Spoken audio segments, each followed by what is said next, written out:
আসসালামু আলাইকুম ভাইয়া, আমি মার্জিয়া মেহজাবিন। বেশ কিছুদিন আগে একজন ভাই আমাকে একটা ঘটনা দিবেন বললেও তিনি সময়ের অভাবে ঘটনাটা দিতে পারেননি। হঠাৎ করে আজ সকালে অসুস্থতাজনিত কারণে আমি ওনাদের চেম্বারে গেলে তিনি আমাকে একটা ঘটনা দেন আর বেশ অনুরোধ করেন যেন তার ঘটনাটা প্রচার করা হয়। তিনি শুরুতে লিখেছেন, শুরুতেই একটা কথা বলি, আমি জানি আমার এই ঘটনা শুনে অনেকের কাছেই অবিশ্বাস্য মনে হতে পারে, হওয়াটাও স্বাভাবিক, তবে আমার কাছে এটা দিনের আলোর মতোই সত্য। আমার নাম মুশফিক, পেশায় একজন আমি ডাক্তার, বর্তমানে একটি বেসরকারি হাসপাতালে নিয়োজিত আছি। আমার জীবনে ঘটে যাওয়া এক চরম ও কঠিন সত্য আমি আপনাদের সাথে শেয়ার করব। আমার সাথে ঘটনাটা ঘটে তখন আমি এমবিবিএস শেষ করেছি, সাথে একটা হাসপাতালে ইন্টার্নশিপ করছিলাম। আমি এবং আমার সাথে যারা ছিল ইন্টার্নশিপে, আমরা সবাই হাসপাতালে আউটডোরে রোগী দেখতাম। একদিন সকালে প্রতিদিনের মতোই উঠে ক্যান্টিন থেকে নাস্তা সেরে আমি হাসপাতালে যাই। আমি যে হাসপাতালে ছিলাম সেটা ঢাকার পার্শ্ববর্তী একটা গ্রাম্য সাইডের এরিয়া। তখন লোকালয় এত ছিল না, বড় একটা এরিয়া নিয়ে তৈরি হাসপাতালটা। নিজস্ব ওষুধ তৈরি ও বাজারজাত করা হতো ওখান থেকেই। হাসপাতালটা 3 তলা বিশিষ্ট। আশেপাশের নিম্ন ও নিম্ন মধ্যবিত্ত মানুষগুলোই বেশি আসতো। তো যেদিনের কথা বলছি সেদিন বেশ রোগীর চাপ ছিল। রোগীর চাপে কখন যে দুপুর হয়ে গেছে টেরই পাইনি। দুপুর 2টায় আমি আমার ডিউটি শেষ করে হোস্টেলে ফিরতে যাব, তখন আমাদের যিনি হোস্টেল সুপার ছিলেন তিনি এসে বললেন, মুশফিক, আজকে তো ডক্টর জাহাঙ্গীর রাতে ডিউটি করতে পারবে না, ওনার আম্মা অসুস্থ, সে বাড়ি যাবে, তুমি যদি রাতের ডিউটিটা করতে তাহলে ভালো হতো। সুপার ছিলেন আমাদের সবার বড় ভাইয়ের মতো, বেশ স্নেহ করতেন আমাদের, তাই আমরা তার কথা ফেলতে পারতাম না, বড় ভাইয়ের মতো ছিলেন। তাছাড়া জাহাঙ্গীর আমার সহপাঠী, তার সমস্যা যদি আমি না দেখি তাহলে আমারও সমস্যা হতে পারে। যাই হোক, আমি বললাম, স্যার সমস্যা নেই, আমি নাইট শিফটটা করে দিব। বলে আমি হোস্টেলে চলে আসি। এসে ফ্রেশ হয়ে লাঞ্চ সেরে আমার বান্ধবী শান্তার সাথে কথা বলছিলাম। আসলে আমি সময় পেলেই ওর সাথে কথা বলি। অনেকক্ষণ কথাবার্তা বলার পর আমি শান্তাকে বললাম, রাতে যেহেতু ডিউটি আছে আমি একটু ঘুমাই, তুমি আমাকে সন্ধ্যায় ডেকে দিও। বলে ফোন রেখে আমি ঘুমাই যাই। সন্ধ্যায় শান্তা আমাকে কল দিলে আমার ঘুম ভাঙে। তখন সন্ধ্যা 7:30 6:30 বাজছিল। আমি উঠে ওর সাথে মিনিট 5 কথা বলে ফ্রেশ হয়ে বাইরে গিয়ে হালকা খাবার খেয়ে নিই। সব শেষ করে ঘড়ির দিকে তাকিয়ে দেখি তখন সময় ছিল 7:43। আমি ভাবলাম ডিউটি তো 8টা থেকে, এই সময়টুকু শান্তার সাথে আরেকটু কথা বলি। হাসপাতাল বিল্ডিংয়ের বাইরে দাঁড়িয়ে আমি কথা বলছিলাম ওর সাথে। তো পায়চারি করতে করতে কথা বলছিলাম। কি মনে করে কথার এক ফাঁকে শান্তা আমাকে বলে, মুশফিক, আমার না কেমন যেন খারাপ লাগছে তোমার জন্য। আমি বললাম, দূরে আছো তাই হয়তো, তাছাড়া আমাদের অনেকদিন দেখাও হয় না। ও বললো, না, আমার কেমন জানি তোমাকে নিয়ে ভয় লাগছে। আমি হেসে উড়িয়ে দিলাম কথাটা, বললাম, পাগল, আমি ঠিক আছি। কি জানি কি হলো, শান্তা ফোনে কান্না শুরু করে দিল। পরে ওকে অনেক বোঝানোর পর বললো, সাবধানে কাজ করো, একটু সাবধানে থেকো। আমি আচ্ছা বলে কলটা কেটে হাসপাতালের ভেতর প্রবেশ করলাম। নিচ থেকে রেজিস্টার খাতায় সাইন করে তো সোজা 3 তলায় চলে গেলাম। গিয়ে বাইরে আমাদের যে চেম্বার ছিল সেখানে আরেকজন ডিউটি ডক্টর আগে থেকেই ছিলেন, তার সাথে কথাবার্তা বললাম। কিছু ফাইল ছিল সেগুলোতে একটু চোখ বুলালাম জাস্ট দেখার জন্য। 9টার দিকে গিয়ে দুজন মিলে ওয়ার্ড ভিজিট করে আসলাম। এসে চেম্বারে বসে রইলাম। খানিক বাদে শান্তাকে কল করলাম, কিন্তু ও কলটা ধরল না। বেশ কয়েকবার কল দেবার পর যখন সে ধরছিল না তখন আমার টেনশন হতে থাকে। আমি ডিউটি যিনি আমার সাথে ছিলেন ওনাকে বলে নিচে আসলাম। এসে ক্যান্টিনের বাইরে দাঁড়িয়ে স্মোক করছিলাম আর কল দিয়ে যাচ্ছিলাম শান্তাকে। পরপর 3টা সিগারেট শেষ করে আমি আবার উপরে চলে গেলাম। উপরে গিয়ে ডিউটি ডাক্তারের সাথে টুকটাক আলাপ করলাম। এমন সময় এক পেশেন্টের লোক এসে বলল, স্যার, আমার রোগীর খিঁচুনি দিচ্ছে। সাথে সাথে নার্সও গেলাম আমরা দুজন। গিয়ে দেখলাম রোগীর অবস্থা খারাপ, তার পা বেঁকে যাচ্ছে, অক্সিজেনও সমস্যা।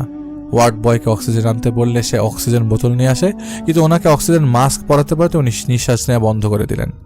পালস, চোখ সব চেক করলাম, দেখলাম উনি আর লাইফ না। ওনার হাত পাগুলো সাথে সাথে টেনে ও সম্পূর্ণ সোজা করা গেল না। যদিও মারা যাবার পর ধীরে ধীরে আমাদের শিরা উপশিরাগুলো ছেড়ে দেয়, তবু অনেক চেষ্টা করেও সোজা হয়নি। আমরা ওনার সাথের লোককে নিয়ে চেম্বারে এলাম। ওনাকে বেশিক্ষণ অপেক্ষা করাতে চাইনি। আসলে একে তো বলতে গেলে এটা গ্রাম সাইড এরিয়া, তার উপর রাত, তাই নিয়ে এসে যত দ্রুত সম্ভব ডেথ সার্টিফিকেটে সাইন করে দিলাম।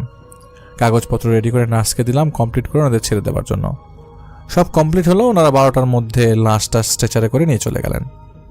তো নিয়ে চলে যাচ্ছিল, আমি তখন বারান্দা দিয়ে তাকিয়েছিলাম। লাশটা অ্যাম্বুলেন্স ওঠানো হলো, তারপর সাইরেন বাজিয়ে অ্যাম্বুলেন্সটা লাশটা নিয়ে চলে গেল। আমি এসে চেম্বারে বসলাম। বসে বসে লোকটার কথা ভাবছিলাম। লোকটার কার্ডিয়াক সমস্যা ছিল, সাথে মেন্টালি সমস্যাও ছিল। সাথে শুধু ভাই আর লোকটার স্ত্রী আর 4-5 বছর একটা ছেলে বাচ্চা ছিল। আমার লোকটার জন্য খারাপ লাগছিল। খুব বেশি বয়স না, এটা ওটা ভাবছিলাম। রাত বাড়লে নার্স স্টেশনের পেছনে একটা স্টোর রুম আছে, সেখানে গিয়ে আমার সাথে ডিউটি ডাক্তার যিনি ছিলেন তিনি ঘুমানোর জন্য গেলেন। 2জন নার্স থাকার কথা থাকলে একজন ছিল সেদিন। আমি ওয়ার্ড থেকে বেরিয়ে বাইরের দিকে তাকিয়ে বাইরের দিকে দেখছিলাম আর শান্তাকে কল করছিলাম। সব কিছু কেমন অন্ধকার চারপাশটা, আমার ভীষণ খারাপ লাগছিল। হঠাৎ আমার চোখ যায় নিচের গেটের দিকে। আসলে আমি যে বারান্দায় দাঁড়ানো, সেখান থেকে নিচের গেটটা স্পষ্ট দেখা যায়। একটু ইউ শেপ বিল্ডিং। আমি দেখলাম শান্তা দাঁড়িয়ে আছে। গেটের পাশে একটা বকুল গাছ আছে, ওটার নিচে সে দাঁড়ানো। একটা কালো রঙের কামিজ পরা সে, বেশ সুন্দর লাগছে শান্তাকে। আমি তাকাতেই আমাকে ইশারা দিল যাওয়ার জন্য। আমি 7-5 না ভেবে সিঁড়ি দিয়ে নিচে নেমে এলাম। এসে ওকে প্রথমে একটা ঝাড়ি দিলাম। বললাম, সেই কখন থেকে কল করে যাচ্ছে, কলটা ধরলা না কেন? আমার টেনশনে কতটা খারাপ লাগছিল তুমি বোঝো। শান্তা বাচ্চাদের মতো করে সরি বললো, বলে আর এমন করবো না বলে আমার হাত ধরে বলল, চলো একটু হাঁটি তোমার সাথে, অনেকদিন হাঁটা হয় না। আমার হাত হাঁটতে হাঁটতে শান্তা হাসপাতালের পেছনের বাগানটার দিকে নিয়ে গেল। সেখানে অনেক ধরনের ঔষধি গাছ লাগানো ছিল। আমরা সেখানে হাঁটছি আর নানান বিষয়ে কথা বলছি। আচমকা আমার মনে হলো, শান্তা এত রাতে এখানে কিভাবে এলো? ওর তো রংপুর থাকার কথা। আমি বললাম, এই শান্তা, তুমি এত রাতে কিভাবে আসলে এখানে? সে উত্তর দিল, কেন আমি কি চিনি না নাকি আগে কোনোদিন আসিনি? আমি বললাম, হ্যাঁ এসছো, কিন্তু সে তো দিনের বেলায়। এত রাতে তুমি কার সাথে আসছো? ও বলে, এত কথা জিজ্ঞেস করো না, তোমার দেখতে ইচ্ছা করছিল তাই চলে আসছি। আমি রাগ করলাম ওর সাথে যে এইভাবে তুমি আসছো, রাস্তাঘাটে কোনো দুর্ঘটনা হতে পারতো না? তাছাড়া এখন সারা রাত তো তোমায় নিয়ে বসিয়ে রাখতে হবে, লোকজন কি বলবে, এই সেই বললাম। ও কিছু না বলে আমাকে অবাক করে দিয়ে শক্ত করে ধরে বলল, মুশফিক, তুমি আমার অনেক প্রিয় মানুষ, বুঝলা? 2জন বেশ খানিকক্ষণ চুপ করে রইলাম। তারপর বুঝলাম এমন পাগলামি যেন সে না করে। বুঝালাম আমি, মেয়েটা প্রায় 6 বছর ধরে আমাকে ভালোবাসে, কিন্তু কখনোই এমন করে না। আজ কি যেন হয়েছে। আমি শান্তাকে নিয়ে হাঁটতে হাঁটতে বললাম, চলো চেম্বারে যাই, সকালে তোমাকে নিয়ে বেড়াবো, এখন এত রাতে হাঁটা লাগবে না, এমনিতেই জার্নি করে এসছো। আমি ওকে নিয়ে বাগান থেকে বের হবার সময় বারবার চারদিক দেখলাম যেন দারোয়ান দেখে কিনা, বা কেন কোনো লোক দেখে ফেলে কিনা, তাহলে কেলেঙ্কারি হয়ে যাবে। যদি দারোয়ান সহ মোটামুটি সবাই আমাকে ভালো জানে, তবু ওর সাথে এভাবে দেখলে মানুষ অকারণে এত রাতে বাজে কিছু ভেবে বসবে। বাগান থেকে বের হচ্ছি, কেবল দারোয়ান মামা ডেকে বলল, স্যার অনেক কি করেন এত রাতে? ডিউটিতে না গেলেন রাইতে, বাগানে আইছেন কেন? আমি বললাম, মামা আসলে আমি তোমার মামি না বলেই চলে আসছে, তাই একটু হাঁটার জন্য গিয়েছিলাম, তুমি কাউকে বলো না প্লিজ, বিষয়টা খারাপ দেখায়। বলে ওনার হাতে 100 টাকার একটা নোট দিয়ে শান্তাকে নিয়ে সোজা উপরে চলে এলাম। সারা রাত কথা বলেই কাটিয়ে দিলাম। 6টার দিকে ডিউটি ডাক্তার উঠে আসলে আমি শান্তার সাথে ওনাকে পরিচয় করিয়ে দিলাম। উনি আমাকে শান্তার সাথে কথা না বলে আমাকে বললো, ভাই রাতে ঘুমান নাই? আমি বললাম না। পরে বললো, রুমে গিয়ে ভালোভাবে ঘুম দেন আজকে। বলে সে ফ্রেশ হতে গেল। আমিও ওয়াশরুমে যাবো, তাই শান্তাকে বললাম, তুমি বসো, একটু পর স্যার আসবে, ওনার সাথে ভিজিটে যেতে হবে, ভিজিট শেষে তোমায় নিয়ে ঘুরতে বেরোবো। বলে ওকে বসে আমি ওয়াশরুমে গেলাম। কিন্তু ওয়াশরুম থেকে এসে দেখি শান্ত ওখানে নেই। টেবিলের উপর একটা কাগজে লিখে রেখে গেছে, আমি আমার অমুক বান্ধবীর ওখানে যাচ্ছি, তুমি রুমে গিয়ে একটু ঘুমিয়ে নিও, বিকালে অমুক ভার্সিটিতে এসো, আমরা ঘুরবো। চিরকুটটা পর আমার রাগ হলো। ঠিক আছে, ও জানে আমার 2টা পর্যন্ত দিতে, বলে হুট করে চলে যাবে, একসাথে তো নাস্তাতে তো করতে পারতো। কল দিলাম, ফোন সুইচ অফ। মেজাজটাই খারাপ হয়ে গেল আমার।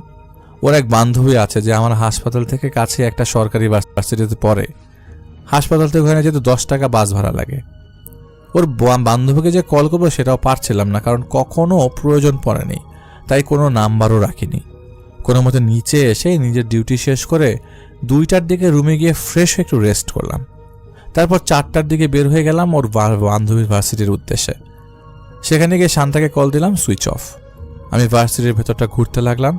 প্রায় 2 ঘন্টা ঘুরলাম আমি। সন্ধ্যা হয়ে গেছে ততক্ষণে।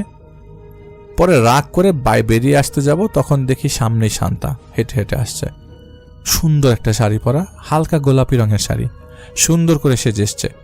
রাগ দেখাতে গিয়ে আর রাগ করলাম না। সামনে এসে দাঁড়িয়ে হেসে দিল মেয়েটা। নিজের মধ্যে আর রাগের ছিটে ফোটাও রাখতে পারলাম না, বরং ওর জন্য একটা ফুল না কিনে আনায় নিজেকে অপরাধী লাগছিল। 6 বছরে শান্তাকে এত সুন্দরভাবে আমি কখনোই দেখিনি। যাই হোক, ওকে নিয়ে বেশ কিছুক্ষণ ঘুরলাম। পরে রাত 8টার দিকেও বললো ওর বান্ধবীর হোস্টেলে উঠবে। আমি হোস্টেলের গেট পর্যন্ত ওকে পৌঁছে দিলাম। ও জানালো সকাল 11টায় সে বাড়ি চলে যাবে। আমি বললাম তাহলে আমি আসবো গাড়িতে উঠিয়ে দেওয়ার জন্য? শান্তা বলল না, আব্বা আসবে নিতে, তুমি চিন্তা করো না, ভালোভাবে থেকো বলে সে চোখ মুছতে মুছতে হোস্টেলের ভেতর চলে গেল। আমারও বেশ খারাপ লাগছিল ওকে ছেড়ে আসতে, কিন্তু ওকে যে বলবো শান্তা ফোনটা অন করো বা তোমার বান্ধবীর ফোন নাম্বারটা দিও, সেটা মনেই নাই। নিজের উপর রাগ হতে লাগলো খানিকটা। খানিক বাদে ওখান থেকে বেরিয়ে মানিকগঞ্জের একটা বাস ফাঁকা পেয়ে সেটাতে উঠে পড়ি। একটু পরেই বাস হাসপাতালের সামনে আসলে আমি নেমে হোস্টেলে যাই। গিয়ে ক্যান্টিন থেকে রাতের খাওয়া শেষ করে ঘুমিয়ে পড়ি। আমার রুমে তখন আমরা 4 জন থাকি। 2 জন নাইট শিফটের ডিউটিতে গেছে, আর আমার এক রুমমেট সহ আমি ঘুমিয়ে আছি। একটু পরে আমার নাম্বারে কল এলো। আমার বন্ধু আদিল ফোন কল করেছে। ও রংপুর থাকে, শান্তাদের বাড়ির কাছে ওর বাড়ি। আগে ওরা দিনাজপুর থাকতো, পরে রংপুর গিয়ে বাড়ি করে ওরা বাড়ি করে ফেলে ওর আব্বা। ওর নানার বাড়ি ওখানে। ওর কল দেখে আমি একটু অবাক হয়েছি। সময় দেখতে গিয়ে আমি দেখলাম রাত 2:18 বাজে। তখন এত রাতে কল দিল কেন? কোনো সমস্যা না তো? কলটা রিসিভ করলাম, বললাম কি খবর বন্ধু এত রাতে? আদিল ওপাশ থেকে বললো তুই ঠিক আছিস ভাই? বললাম কেন, কি হয়েছে? বললো তুই কিছু জানিস না, খবর পাস নাই? বললাম কি হবে, কিসের খবর? ও বললো শান্ত তো অ্যাক্সিডেন্ট করেছে, শুনিসনি? আমি বললাম কখন, কি হলো, কি বলিস? আমি শান্তাকে হোস্টেলে রেখে আসলাম 8টার দিকে। কি বলিস তুই? তখন বললো আচ্ছা এক কাজ কর, তুই পারলে ভোরে রওনা দিয়ে আয়, চলে আয় রংপুরে, আমরা পরে কথা বলবো। আমি ওর আগের মাথা কিছুই বুঝলাম না। ফোন কেটে দিয়ে শান্তাকে কল দিয়ে যাচ্ছি, ওর নাম্বার বন্ধ। ভাবলাম ভোর হলে হোস্টেলে গিয়ে খোঁজ নেব। তখনই আমার নাম্বারের থেকে অপরিচিত নাম্বার থেকে একটা কল আসে। কলটা রিসিভ করতেই শান্তার কণ্ঠ। ও বলল মুশফিক নিচে আসো না একটু, আমি গেটের বাইরে অপেক্ষা করছি। ওর কিছু জিজ্ঞেস করার আগেই কলটা কেটে দিল। আমি কোনো মতে টি-শার্টটা পরে নিচে দৌড়ে গেলাম। ইমার্জেন্সি গেট দিয়ে বের হয়ে দেখি বাইরে একটা অ্যাম্বুলেন্স দাঁড় করানো। শান্তা জাস্ট বলল ওঠো। আমি কিছু না বলে উঠে বসলাম। ড্রাইভার গাড়ি টান দিল। শান্তা আমার হাত ধরে বসে আছে। আমি ওকে বারবার বললাম তুমি ঠিক আছো, তুমি নাকি অ্যাক্সিডেন্ট করেছো? ও বলল হ্যাঁ, তবে চিন্তা করো না, এখন কথা বলো না, আমাদের যেতে হবে। আমি বললাম কোথায় যাব, কি হয়েছে বলবে তো? শান্তা বলে বাড়ি যাচ্ছি, ইমার্জেন্সি কাজ আছে, সকালে গেলে হবে না, তাই এখন যাচ্ছি। একটু বসো চুপ করে, কথা বলো না, আমাকে একটু কাঁধে মাথা রাখতে দাও, আমার মাথায় ব্যথা হচ্ছে। বললাম ঠিক আছে। কিন্তু তখন খেয়াল করলাম অ্যাম্বুলেন্সের ভেতরে একটা লাশ রাখা। আমি আটকে উঠে বললাম এটা কার লাশ নিয়ে যাচ্ছি আমরা? শান্তা বলে বাড়ি গিয়ে দেখো, কথা বলো না। আমি আসলে কিছু বুঝে উঠতে পারছিলাম না। শান্তার এমন আচরণ আমার কেমন জানি লাগছিল। তো অনেকটা লম্বা সময় পর ভোরের দিকে গাড়িটা একটা জায়গায় ব্রেক করলে আমাকে শান্তা বলল তুমি একটু নেমে দাঁড়াও তো, আব্বা আসছে। আমি ও আচ্ছা বলে নামলাম। তবে নামার আগে বললাম ফোনটা খোলা রেখো প্লিজ, টেনশন হয়।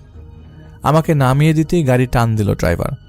তখন দেখলাম আমি যে গাড়িতে এসছি এতক্ষণ সে গাড়িটা পুরনো জং ধরা গাড়ি। গাড়িটার বাইরে কয়েক জায়গায় রক্ত লেগেছিল, আর গাড়িটা মাটিতে না চলে ভেসে ভেসে চোখের সামনে দিয়ে চলে গেল। আমার তখন মনে হলো ভয়ের একটা স্রোত বয়ে গেল নিজের ভেতর। আমি একটু দেখি রাস্তার অপর পাশে ওই লোকটা দাঁড়িয়ে আছে। আমাকে ওখান থেকেই বলছে স্যার আমারও তো বাঁচানোর চেষ্টাই করলেন না আপনারা, এখন পারলেন না তো নিজের পরিবার বানাইতে, তার আগেই তো চলে গেল। আমি হয়ে দাঁড়িয়ে রইলাম। তখন একটা অ্যাম্বুলেন্স এসে মোড় ঘুরছিল। আমি রাস্তার মোড়ে দাঁড়ানো, অ্যাম্বুলেন্সটা আমাকে দেখে থামলো। ভেতর থেকে শান্তার আব্বা নেমে এলেন, আমাকে জড়িয়ে ধরে কান্না করে দিলেন উনি। আসলে তিনি জানতেন আমাদের সম্পর্কের কথা। তিনি বললেন বাবা তুমি আসছো বিদায় দিতে। আমি না কিছু বুঝতে পারছিলাম না, ওনার কথা বুঝতে পারছিলাম না, ওনার কান্না করার কারণ বুঝতে পারছিলাম। তো উনি আমাকে গাড়িতে তুলে নিলেন। ভেতরে শান্তার ভাই, ওর মা, কাকা ওনারা ছিল। অ্যাম্বুলেন্সটা শান্তাদের বাড়ির উঠানে গিয়ে থামলো। গাড়ি থেকে নামতে দেখি সবাই অ্যাম্বুলেন্সের কাছে এসে শান্তা শান্তা বলে কান্না জুড়ে দিল। আমার বুকটা মোচড় দিয়ে উঠল। আমি তখনও বুঝি নাই কি হয়েছে। শান্তার ভাই আমাকে বলল ভাইয়া কি হয়েছে একটু বল। আমি জিজ্ঞেস করলাম আমার ভাইকে যে একটু বলেন আমাকে। ভাইয়া বলল শান্তার লাশ নিয়ে আসলাম মুশফিক, শান্তা আর নাই। আমার দুনিয়া তখন উল্টে গেছে। মনে হলো আমার পায়ের নিচের মাটি কেউ টান দিয়ে সরিয়ে দিল। আমি দৌড়ে অ্যাম্বুলেন্সের ভেতরে গেলাম, সবাইকে সরিয়ে ভেতরে গিয়ে শুধু লাশটা জড়িয়ে ধরে পাগলের মতো চিৎকার করলাম। শান্তাকে ডাকলাম, কাপড়টা সরিয়ে দেখলাম আমার শান্তা ঘুমিয়ে আছে। আমার হিতাহিত জ্ঞান তখন ছিল না। আমি চোখের সামনে ওকে এভাবে দেখবো এটা ভাবতে পারিনি। একটু আগেই তো আমার হাত ধরে আমার কাঁধে মাথা রেখে এতটা পথে এলো, তাহলে আমি কিভাবে আসলাম? আমাকে সবাই ধরে সরিয়ে দিল ওর কাছ থেকে। সবাই মসজিদের দিকে গেল, শুধু এক কোণায় দাঁড়িয়ে কাঁদছিলাম। ইন্টার্নশিপ শেষ হলেই আমার জয়েনিং ছিল। আমরা বিয়ের ব্যাপারেও প্রিপেয়ার ছিলাম। সে মানুষটাই আমাকে ছেড়ে চলে গেল। এই কষ্টের অনুভূতি আসলে কাউকে বোঝানোর ক্ষমতা আমার নাই। খাটিয়া আনা হলো মসজিদ থেকে, লাশ তুলে দিলাম খাটিয়ায়। মহিলারা নিয়ে গোসল করিয়ে দিলে আর দেখতে দিবে না, তাই শেষবারের মতো ওর মুখটা দেখে নিলাম। শুধু শেষবারের মতো ওকে একটু জড়িয়ে ধরতে পারিনি আমি। আমার বুকটা ভেঙে ফেটে যাচ্ছিল। মহিলারা ওকে গোসলের জন্য নিয়ে গেল। ঘণ্টাখানেক পর গতকাল যে মেয়েটাকে আমি গোলাপি শাড়িতে দেখেছি, সেই সাদা কাফনে পরে শুয়ে আছে আমার সামনে। ওর বাবা খাটিয়ার সামনের দিকটা আমাকে ধরতে বলল। আমি কাঁধে নিলাম আমার শান্তাকে। এতটা ভারী লাগছিল কাঁধটা, মনে হচ্ছিল দুনিয়ার পুরা বিশাল ওজন আমার কাঁধেই আমি তুলেছি। ঈদগাহ মাঠে ওর জানাজা সম্পন্ন হলো। তারপর পারিবারিক গোরস্থানে ওকে শেষবারের মতো রেখে আসলাম। নিজ হাতে মাটি দিয়ে দিলাম ভালোবাসার মানুষটার উপর। সবাই আস্তে আস্তে চলে গেল, আমি বসে রইলাম সেখানেই। পুরুষ হয়েও আমি সেদিন কান্না আটকে রাখতে পারিনি ভাই। একটু পরে ওর ভাই এসে আমাকে বাড়িতে নিয়ে গেল। আমি সেদিন তাদের আর বলতে পারিনি সব কিছু। আমার মাথায় আসলে কাজ করছিল না, শুধু জানতে চাইলাম কিভাবে কি হলো। তখন ওর ভাই জানায় 2 দিন আগে নাকি শান্তা বলেছিল ওর আব্বাকে ঢাকায় আসার কথা। ওর বড় ফুপু টঙ্গী বিসিক এলাকায় থাকেন, তাই ওখানেই আসবার কথা বলে। ওর আব্বা রাজি হয়ে আসার জন্য, ঢাকায় আসার জন্য সে সব কিছু কেনাকাটা করতে যায় সদরে। কিন্তু ভ্যান করে বাড়ি ফেরার সময় ট্রাকের সাথে ভ্যান ধাক্কা খায়, আর শান্তা ওখানেই মারাত্মকভাবে ইনজুর্ড হয়। লোকজন ওকে হাসপাতালে নিতে নিতেই ও দুনিয়া ছেড়ে চলে যায়। তখন আমি ওর ভাইকে বলি, শান্তা কি গোলাপি রঙের শাড়ি কিনেছিল সেদিন, হালকা গোলাপি? ওর ভাই বলল হ্যাঁ। আমি তখন ওর কাছে যতটুকু পারলাম ওই সিচুয়েশন বলে চলে এলাম দিনাজপুর। বাসায় এসে আমি কেবল কান্নাই করেছি। আম্মা আব্বাকে বললাম শান্তার কথা, তারাও কাঁদলো। আমাকে যতটা পারলো সান্ত্বনা দিল। সন্ধ্যার পর মাগরিবের নামাজ শেষে বাড়ি ফিরে বাসায় বারান্দায় বসে কান্না করছিলাম। আব্বা আম্মা বাজারে গেছে ডাক্তারের কাছে, বাড়িতে আমার ছোট বোনটা আছে। আমি উঠে গিয়ে ওর কাছে একটু পানি চেয়ে নিজের ঘরে গেলাম। তখন দেখি আমার জানলার পাশে হেলান দিয়ে দাঁড়িয়ে আছে শান্তা। এমন সময় ছোট বোনটা পানি নিয়ে ঘরে এলে আমি ওকে রেখেই বাড়ির পেছন দিকে গেলাম। গিয়ে দেখি শান্তা দাঁড়িয়ে আছে। আমি চিৎকার করে ওকে বুকে জড়িয়ে ধরে আর বলতে পারিনি তুমি কোথায় গেছিলা, আমি যে তোমাকে কবরে রেখে আসছি। আর শান্তা বলে আমার একা একা খারাপ লাগছিল তাই চলে আসলাম। এমন সময় আমার বোনটা এসে বলে, ভাই কি হয়েছে, কার সাথে কথা বলিস? আমি ওকে দেখালাম, এই যে শান্তা, দেখ শান্তা আসছে। বোন আমার দিকে তাকিয়ে রইল শুধু।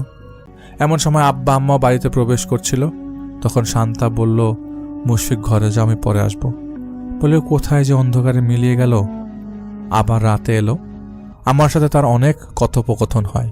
আমি তাকে এভাবেই বিভিন্ন সময় দেখি, কথা বলি। এই বিষয়টা নিয়ে গ্রামের মানুষ নানান কথা রটিয়ে দেয়। আমাকে পাগল ভাবতে শুরু করে সবাই।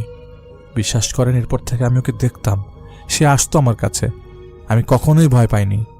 এদিকে সবাইকে সব বলার পরেও সবাই ভাবলো আমি মানসিক সমস্যা আমার। আমি তখন আর কাউকে কিছু বলতাম না। ভাবতাম যে আসলে শান্তাকে আমি একাই দেখি, তারা তো দেখতে পায় না, সো আমাকে পাগল ভাবাটা নর্মাল।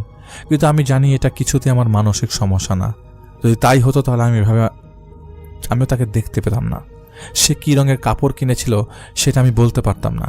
আমি জানি মানুষ মারা গেলে সে আসে না, তার রু এক্সিস্ট করে না পৃথিবীতে, চলে যায় সে। কিন্তু যে আমার কাছে আসতো না সে শান্তা না, হোক শান্তার কারিন হবে হয়তো, হোক তাতে কি, তবুও সে তো আমার শান্তা। আমাকে সবাই 3 বছর পাগল বানিয়ে রেখেছিল। পরে আমাকে আব্বা আম্মা অনেক কবিরাজ ডাক্তার দেখিয়েছে, কিন্তু আমার শান্তা ঠিকই আসে আমার সাথে দেখা করতে। এদিকে আমি আমার পড়াশোনাও চালিয়ে গিয়েছি। একজন পাগল কিভাবে স্টাডি কমপ্লিট করতে পারে বলেন তো? শেষমেশ আমার বাবা মা আমাকে একটা সময় বিয়ে করিয়ে দেয় বেশ জোর করে। বিয়ের দিন রাতে আমি শেষবার দেখেছিলাম শান্তাকে, কিন্তু সেই দেখায় আমরা কেউ কোনো কথা বলতে পারিনি, শুধু কেঁদেছি। তারপর থেকে আমি ওকে আর কখনো সরাসরি দেখিনি। তবে আমার কোনো সমস্যা বা বিপদ আপদের আগে আমি শান্তাকে স্বপ্নে দেখি। সে আমায় বিভিন্নভাবে হিন্ট দেয়। আমি আমার ওয়াইফকে সব কিছু বলেছি, সে সব জানে। আর সে নিজেই ঘটনাটি লিখেছে আপনার জন্য। অনেক কিছু স্কিপ করতে হয়েছে, তাই ক্ষমা চাইছি। অনেকের মনে হতে পারে আমি স্বার্থপর, তাদের শুধু বলবো, ভাই একবার যদি কোনো বিষয় আপনার অসুস্থ বাবা আপনার পায়ে পড়তো, তাহলে আপনিও আমার মতো স্বার্থপর হতে বাধ্য হতেন। আমাকে সবাই একটা সময় পাগল বললেও আমি পাগল ছিলাম না, তাই নিজ বাবার জন্য স্বার্থপর হতে হয়েছে। হয়তো পাগল হলে ভালোই ছিল, কিন্তু আমি তো পাগল না। আমি প্রতি সপ্তাহে দিনাজপুর যাই রোগী দেখতে, সেই সাথে শান্তার কবর জিয়ারত করতে। আমি শান্তা মেয়েটাকে আজও ভালোবাসি, আমার ওয়াইফ ওর জন্য দোয়া করে। তবে একটা বিষয় হলো, আমি আজও জানি না কেন আমার সাথে এমনটা হলো। কেমন লাগবে ঘটনাটা আমি জানি না, তবে আমার জীবনের একটি ধ্রুব সত্য বললাম সবাইকে। এই ঘটনাটি আমাদেরকে পাঠিয়েছেন মোহাম্মদ অনির্বাণ ইসলাম। ওনার বাড়ি খুলনা জেলার সোনাডাঙ্গা থানার বন্দরগাতি বাজার এলাকায়। তিনি আমাদের চ্যানেলের একজন নিয়মিত শ্রোতা, আর তিনি তার নানির সঙ্গে ঘটে যাওয়া একটি ঘটনা এবং 100% সত্য ঘটনা আমাদেরকে পাঠিয়েছেন বলে জানিয়েছেন। ওনার নানির নাম মিনা। তো সময়টা যখন ছিল, বিশেষ করে ঘটনা ঘটার সময়টা, ওই সময়ে পাকিস্তান পিরিয়ড চলছে, আইয়ুব খানের শাসন চলছে। সময়টা 1967 কি 68 সালের দিকে হবে। সেই সময় ওনার নানি তো ছোট ছিলেন। ওনার বাসা ছিল খুলনা শহরের রূপসা এলাকায়, আর ওনাদের বাসার পাশ দিয়ে যে রাস্তাটা চলে গেছে সেটি রূপসা মহাশ্মশান ঘাটে গিয়ে শেষ হয়েছে। বিকেলবেলা ওনার নানি এবং তার বান্ধবীদেরকে নিয়ে এই রাস্তার একধারে খেলাধুলা এবং হইচই করতেন। একদিন বিকেলে খেলার সময় ওনারা দেখেন ওই রাস্তা দিয়ে হিন্দু ধর্মের একজন মানুষের লাশ ওই শ্মশানে পোড়ানোর জন্য নিয়ে যাওয়া হচ্ছে। যিনি মারা গেছেন তার বয়স হয়তো 70 কি 75-এর মতো হবে। পথে সিকি আধুলি ফেলা হচ্ছে, আর তারা তাদের ধর্মের যেই নিয়ম অনুযায়ী তারা বলছে, বলো হরি হরি বল, বলো হরি হরি বল। তো ওনারা তো ব্যস্ত সিকি আধুলি কুড়ানোর কাজে, ছোট মানুষ। হঠাৎ ওনার একটা কৌতূহল হলো, সেটা হলো যে হিন্দু ধর্মের মানুষরা কিভাবে লাশ সৎকার করে এটি তিনি দেখবেন, কারণ ইতোপূর্বে তিনি এগুলো কখনো দেখেননি। তো এটা দেখার তার ইচ্ছা হলো, যেই বলা সেই কাজ। ওনারা 5-6 জন মিলে ঠিক করেন যে এই লাশের পিছু পিছু যাবেন, লাশ কিভাবে পোড়ায় তা দেখবেন। যখন ওনারা ওই লাশের পেছনে পেছনে শ্মশানে গিয়ে উপস্থিত হলেন, তখন তারা দেখেন যে আম গাছের কাঠ দিয়ে চিতা সাজিয়ে লাশকে তার উপরে শুইয়ে দেওয়া হলো। তারপর বাকি কাঠ দিয়ে সমস্ত শরীর এবং গোবরের চারা দিয়ে মুখ ঢেকে রাখা হলো। শেষে পরিবারের একজন ওই কাঠে আগুন ধরিয়ে দিল। এগুলো কিন্তু তারা সবাই দেখছিলেন এবং তাদের কাছে ভালোই লাগছিল, যেহেতু এই জিনিসটা আগে কখনো দেখেনি তারা। 1 ঘন্টার মতো তারা ওখানে দাঁড়িয়ে আছেন, দেখছেন। হঠাৎ করে তারা দেখেন, সবাই দেখেন যে লাশটা চিতা ছেড়ে উঠে বসবার উপক্রম হয়েছে। এখন এই দৃশ্য তো ওনারা দেখে অভ্যস্ত নন, কারণ হলো যে এটির একটা সায়েন্টিফিক ব্যাখ্যাই রয়েছে। যখন লাশ পোড়ানো হয় তখন শরীরের ভিতরের বিভিন্ন অর্গান, বিশেষ করে রগগুলো টান টান হয়ে যায়, তখন ওই ডেড বডি উঠে বসে। এটা কিন্তু স্বাভাবিক নিয়মেই হয়। আগুনের তাপ পাওয়ার কারণে এই সমস্যাটা দেখা দেয়। তখন সবাই যেটা করেন, শক্ত কোনো কিছু দিয়ে আবার লাশকে শুইয়ে দেওয়ার জন্য তারা চেষ্টা করেন। এটাই কিন্তু সচরাচর হয়, এটা আপনারা অনেকেই জানেন। কিন্তু এই জিনিসগুলো তো তারা জানতো না, যারা দেখতে এসেছিল। এখন ওরা তো ওই জিনিসটা দেখে ভয় পেয়েছে। আর একটা ভয়ানক ঘটনা এই অনির্বাণ ইসলাম ভাইয়ের নানির সঙ্গে ঘটে। সেটি হলো যে তিনি দেখেন ওই লাশটি উঠে বসেছে, ঠিক আছে, কিন্তু মনে হচ্ছে ওই লাশটি ওনার দিকে তাকিয়ে আছে এবং চেহারাটা ভিন্ন রকম, একটা ভয়ঙ্কর একটা অবয়বের মতো মনে হচ্ছে। এবং ওনার নানির মনে হচ্ছে লাশটি ওনার দিকেই তাকিয়ে আছে। উনি আরো বেশি ভয় পেয়েছেন। অন্যরা সাথে যারা ছিল তারা তো ভয় পেয়েছেন, তারা তো ছোট মানুষ ছিলেন। আর এই অনির্বাণ ইসলাম ভাইয়ের নানি, উনি এই দৃশ্য দেখার পর বিশেষ করে মনে হচ্ছে যে ওনার সাথে এক্সট্রাভাবে এই ঘটনাটি ঘটেছে। তো উনিও ভয়ে ওখান থেকে দৌড় দিয়ে বাসায় চলে আসার পরই সেন্সলেস হয়ে পড়ে যান। যখন তার জ্ঞান ফেরে তখন তিনি দেখেন তার মা মাথায় পানি ঢালছেন আর কান্না করছেন। প্রতিবেশীরা অনেকেই বাসায় ভিড় করেছেন। তার বাবাকে খবর দেওয়া হয়েছিল, তিনিও ততক্ষণে বাসায় চলে এসেছেন। উনি যখন একটু সুস্থ বোধ করেন, সবাই তাকে জিজ্ঞেস করে কি হয়েছিল, তখন পুরো ঘটনাটি খুলে বলেন। এখন বাড়ির সবাই তাকে বকাঝকা করে যে ওখানে কেন সে গেল। তো যাই হোক, বলা হয় যে এভাবে আর না যেতে। রাতের বেলা প্রচণ্ড জ্বরের কবলে পড়েন এবং জ্বরের কারণে উল্টোপাল্টা প্রলাপ বকা শুরু করেন। এরপর কি হয়, একজন কবিরাজকে ডেকে আনা হয়। তিনি তাকে ঝাড়ফুঁক করেন, পানি পড়া দেন এবং পরিবারের সদস্যদেরকে ওই কবিরাজ বলেন যে আপনার মেয়ের উপর শ্মশানের এক ভয়ানক পিশাচ, তাকে আমরা বক্কা নামে চিনি, এই বক্কা পিশাচের নজর পড়েছে। আগামী 3 মাস তাকে খুব সাবধানে রাখবেন, নাহলে কিন্তু অনেক বড় ক্ষতি হয়ে যেতে পারে। আমি আমার মতো করে রিচুয়াল করে আপনার ঘর বন্ধ করে দিলাম, কিন্তু মেয়ের প্রতি যত্ন নেবেন, সাবধানে রাখবেন। এটা বলে উনি চলে যান। আর 7-8 দিনের মধ্যে উনি সুস্থও হয়ে যান, কোনো সমস্যা হয় না। 3 মাস উনি নিয়ম মেনেই চলেছেন। সমস্যাটা হয় 3 মাস পার হওয়ার পর। একবার কি হয় যে উনি এক রাতে ভয়ানক স্বপ্ন দেখেন যে ওনাদের বাড়ি আগুনে পুড়ে যাচ্ছে। এরপরে রাতে আরেকটা স্বপ্ন দেখেন যে ওনার মা গলায় ফাঁস দিয়ে সুইসাইড করছে। আবার তৃতীয় রাত থেকে স্বপ্ন দেখেন যে শ্মশানের সেই লাশটি চিতা ফুঁড়ে ওনাকে তাড়া করছে, তার শরীরে দাউ দাউ করে আগুন জ্বলছে, কিন্তু তাকে তাড়া করছে। এই ধরনের ভয়ানক স্বপ্ন উনি দেখতে থাকেন। তো 1 সপ্তাহ পর সেই কবিরাজকে আবার বাসায় ডেকে আনা হলো। তো সেই কবিরাজ উনি বলেন যে আগামী অমাবস্যা অবধি আমাকে সময় দিতে হবে, আমি একটু দেখি আসলে ঘটনাটা কি। ওই সময় তো আমি অনুমান করে বলছিলাম যে শ্মশানের ওই বক্কা পিশাচ তার নজর পড়েছে, আসলে বিষয়টা কি এটা দেখতে হবে। যেহেতু 3 মাস পরে সমস্যাটা আবার শুরু হয়েছে, তার মানে এখানে অন্য কোনো বিষয় থাকলেও থাকতে পারে। বিষয়টা আমি আগে দেখি, তারপরও আমি সিদ্ধান্ত নেব যে কি করা যায়। তো এই ঘটনার 5 দিন পর রাত 11টার দিকে, তখন রাত 11টা মানে কিন্তু অনেক রাত, এই 67-68 সালের দিকে রাত 11টা মানে বুঝতেই পারছেন কত রাত হতে পারে। তো ওই রাত 11টার দিকে কবিরাজ হঠাৎ করে ওনাদের বাসায় আঙিনা, মানে ওনার বাসায় যে আঙিনা রয়েছে সেখানে এসে এই অনির্বাণ ইসলাম ভাইয়ের নানির বাবাকে ডাকাডাকি শুরু করেন। তো বাড়ির সবাই তো ঘুমিয়ে পড়েছিলেন। তো ডাক শুনে ওনার বাবা বাইরে বের হয়ে আসেন। তো বাবা বাইরে বেরিয়ে কবিরাজকে সালাম দেন, কিছু একটা বলতে যাবেন, তখন কবিরাজ বলেন যে আমি এখন একটা কাজ করব, এখনই এই কাজটি করতে হবে এবং এই কাজে আপনাকে দ্রুততার সাথে সহযোগিতা করতে হবে। আপনি একটি মাটির ঘটি এবং একটি কবুতর জোগাড় করুন। এখন সমস্যা হলো যে এত রাত্রে এই জিনিসগুলো পাওয়া কিন্তু অনেক কঠিন ব্যাপার ছিল, কারণ শুরুতেই বলেছি 67-68 সাল, আর তখন তো হুটহাট করে এত রাত্রে যখন সবাই শুয়ে পড়েছে, এই বিষয়গুলো আসলে পাওয়া খুব মুশকিল ছিল। যাই হোক, রাত্রেবেলা অনেক কষ্ট করে সেগুলো জোগাড় করেন। আর অনির্বাণ ইসলাম ভাইয়ের নানি, উনি তো ছোট ছিলেন, তো ওই সময় উনি কিন্তু জানালা দিয়ে দেখছিলেন যে আসলে কি হয়।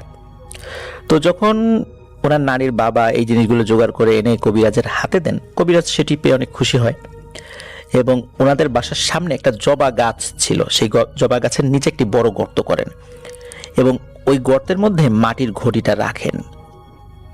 তারপর এর মধ্যে বেলপাতার জোড়া একটা অংশ রাখেন। এরপর ওই কবুতর এটাকে ছুরি দিয়ে জবাই দেন এবং সেটিও ওই ঘটের মধ্যে রেখে তখন তার কাছে থাকা কালো এক টুকরো কাপড় লাল সুতো দিয়ে বেঁধে দেন ওই ঘটির মুখটা।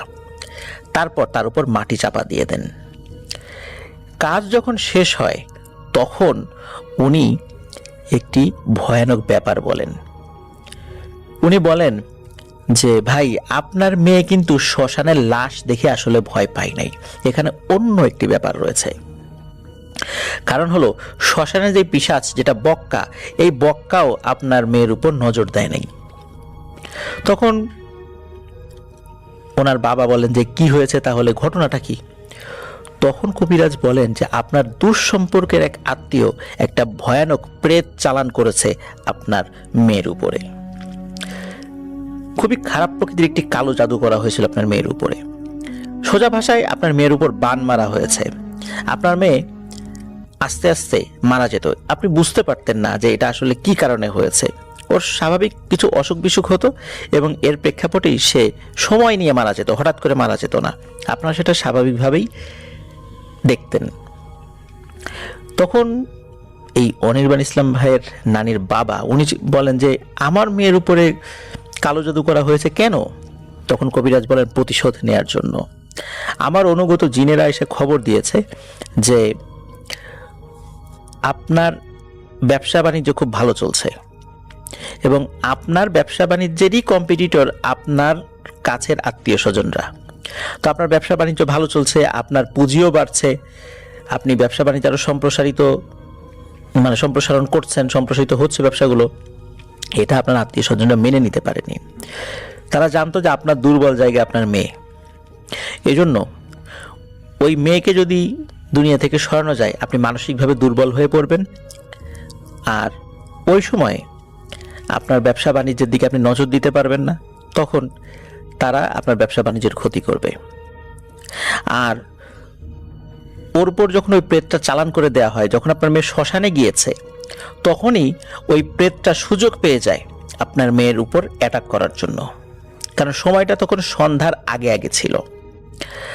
আর তখন সে মায়াজাল সৃষ্টি করে ওই লাশ যখন ঠিক বসেছে স্বাভাবিকভাবেই আগুনে পোড়ানোর সময়, তখন সে ওই সময় একটা ভয়ানক মায়াজাল সৃষ্টি করে আপনার মেয়েকে ভয় দেখায় এবং এরপর থেকে এই সমস্যার শুরু হয়। তো যাই হোক, আপনারা এখন বিপদমুক্ত, এই বান কেটে গেছে, আর কোনো সমস্যা নেই। খুশি হয়ে অনির্বাণ ইসলাম ভাইয়ের নানির বাবা ওই কবিরাজকে টাকা পয়সা দিতে চান, কিন্তু একটি টাকাও ওই কবিরাজ গ্রহণ করেননি।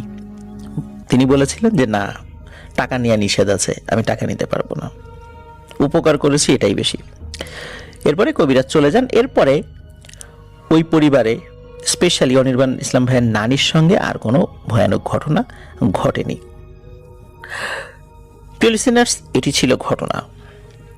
তিনি আমাদেরকে আরও বলেছেন যে খুলনা শহরের কিছু আরও ভয়ানক ঘটনা এবং মিথ সংশ্লিষ্ট কিছু তথ্য রয়েছে। খুব তাড়াতাড়ি তিনি সেগুলো আমাদের লিসেনারদের উদ্দেশ্যে পাঠাবেন। তো ধন্যবাদ জানাচ্ছি অনির্বাণ ইসলাম ভাইকে চমৎকার একটি ঘটনা আমাদের সাথে শেয়ার করার জন্য। প্রিয় লিসেনার্স, এই ঘটনা থেকে কিন্তু একটি বিষয় আমরা শিখতে পারি এবং জানতে পারি। এই ঘটনার মেসেজ সেটা হচ্ছে যে এই যে মানুষ যখন উন্নতি করে তখন অনেকেই কিন্তু এই উন্নতি সইতে পারে না। এখন কাউকে যদি আঘাত করা হয়, হত্যা করা হয়, তাহলে তো পুলিশ এসে ধরবে, জেল ফাঁসি এগুলো হবে। এই জন্য এই সমস্ত ব্যাপারগুলো থেকে নিজেকে দূরে রেখে কিভাবে কোনো ব্যক্তিকে ক্ষতি করা যায়, তখন মানুষ কালো জাদুর আশ্রয় নেয়, আর তখনই এই ধরনের ভয়ানক ঘটনাগুলো ঘটতে থাকে। প্রিয় লিসেনার্স, আমরা কিন্তু এগুলো সম্পর্কে অনেকটাই অসচেতন থাকি। আমরা চিন্তা করি যে আমার একটি ভালো ঘটনা ঘটেছে, কেন আমি বলবো না। আমরা যখন আমাদের পরিবারে নতুন কোনো সদস্য আল্লাহ তাআলা দেন, জন্মের পরপরই তার ছবিটা তুলে আমরা ফেসবুকে পোস্ট করে দিই যে এই যে আমার কন্যা, বা এইটা আমার পুত্র, এই আমার ভাতিজা, এই আমার ভাগিনা, সবাই দোয়া করবেন। আসলে কি সবাই দোয়া করে? সবাই কিন্তু দোয়া করে না। আপনার আত্মীয় স্বজনদের মধ্যেই এমনও লোক আছেন হয়তোবা তার কোনো কন্যা সন্তান নেই, সে কন্যা সন্তান চাচ্ছেন, বা তার পুত্র সন্তান নেই, সে পুত্র সন্তান চাচ্ছেন, অথবা তার কোনো সন্তানাদি নেই, অথবা আপনার ফেসবুক ফ্রেন্ডের মধ্যে এমনও যারা আছেন তারা তাদের পরিবারে কোনো সন্তানাদি নেই। তারা ওই জিনিসটা দেখে কিন্তু তাদের মনের মধ্যে এক ধরনের হতাশার সৃষ্টি হয় এবং সেখান থেকে কিন্তু হিংসার সৃষ্টি হয়, বদনজর লাগে। তাছাড়া আরো অনেক ব্যাপার রয়েছে। ধরুন যে আমরা কোনো একটা খাবার খাচ্ছি, কোনো একটা রেস্টুরেন্টে গেলাম, সেই রেস্টুরেন্টের খাবারের ছবি আমাদেরকে পোস্ট করতে হবে। কেন রে ভাই? আল্লাহ আপনাকে একটা রিজিক দিয়েছেন, আপনি সেটা খান। ফেসবুকে পোস্ট করতে হবে কেন? ফেসবুকে এই যে জিনিসগুলো যে পোস্ট করেন, দেখেন আরও অনেকে আছে হয়তোবা আপনারই কাছের লোক, তার কাছে টাকা নেই, তিনি খেতে পারছেন না, তো তিনি যখন ওই জিনিসটা দেখছেন, দেখার পর তার ভিতরে কিন্তু একজন হতাশা সৃষ্টি হচ্ছে, একটা মানে দীর্ঘশ্বাস সৃষ্টি হচ্ছে। এটার ফলেও কিন্তু বদনজর লাগে। এই জন্য ফেসবুকে অনেক তথ্য, আমরা ব্যক্তিগত তথ্যগুলো শেয়ার করে থাকি, এই জিনিসগুলো করা উচিত নয়। বিশেষ করে খুব প্রয়োজন ছাড়া নিজের ছবিও দেওয়া উচিত নয়। আর কোথাও বেড়াতে যাওয়া, কোনো বিষয়ে খাওয়া, আর বাচ্চাদের ছবি তো আমি সবাইকে বলি একদমই কেউ দিবেন না। বাচ্চাদের ছবি কেউ পোস্ট করবেন না। আপনারা যদি কোনো একটা বাচ্চার ছবি মানে যেটা কেবল ভূমিষ্ঠ হয়েছে যে বাচ্চা, তার ছবি একবার পোস্ট করেছেন ফেসবুকে, ওই বাচ্চার মৃত্যু অবধি তার উপর এই প্রভাব থেকেই যাবে। তারপর দেখুন আমরা কি ভয়ানক কাজগুলা করি নিজেদের অজান্তেই। আমি বদনজরের উপরে বেশ কিছু শর্টস আপলোড করেছিলাম, আপনারা অনেকে সেগুলো দেখেছেন, কিন্তু আমরা অনেকেই দেখি কিন্তু চিন্তা করি যে এখন তো পৃথিবীটা চলছে এরকম, যদি ছবি না দেই মানুষ কি বলবে। মানুষ কি বলুক না বলুক, এটা দিয়ে তো আপনার জীবন চলবে না ভাই। আপনার ভালো মন্দ আপনাকে তো বুঝতে হবে, তাই না?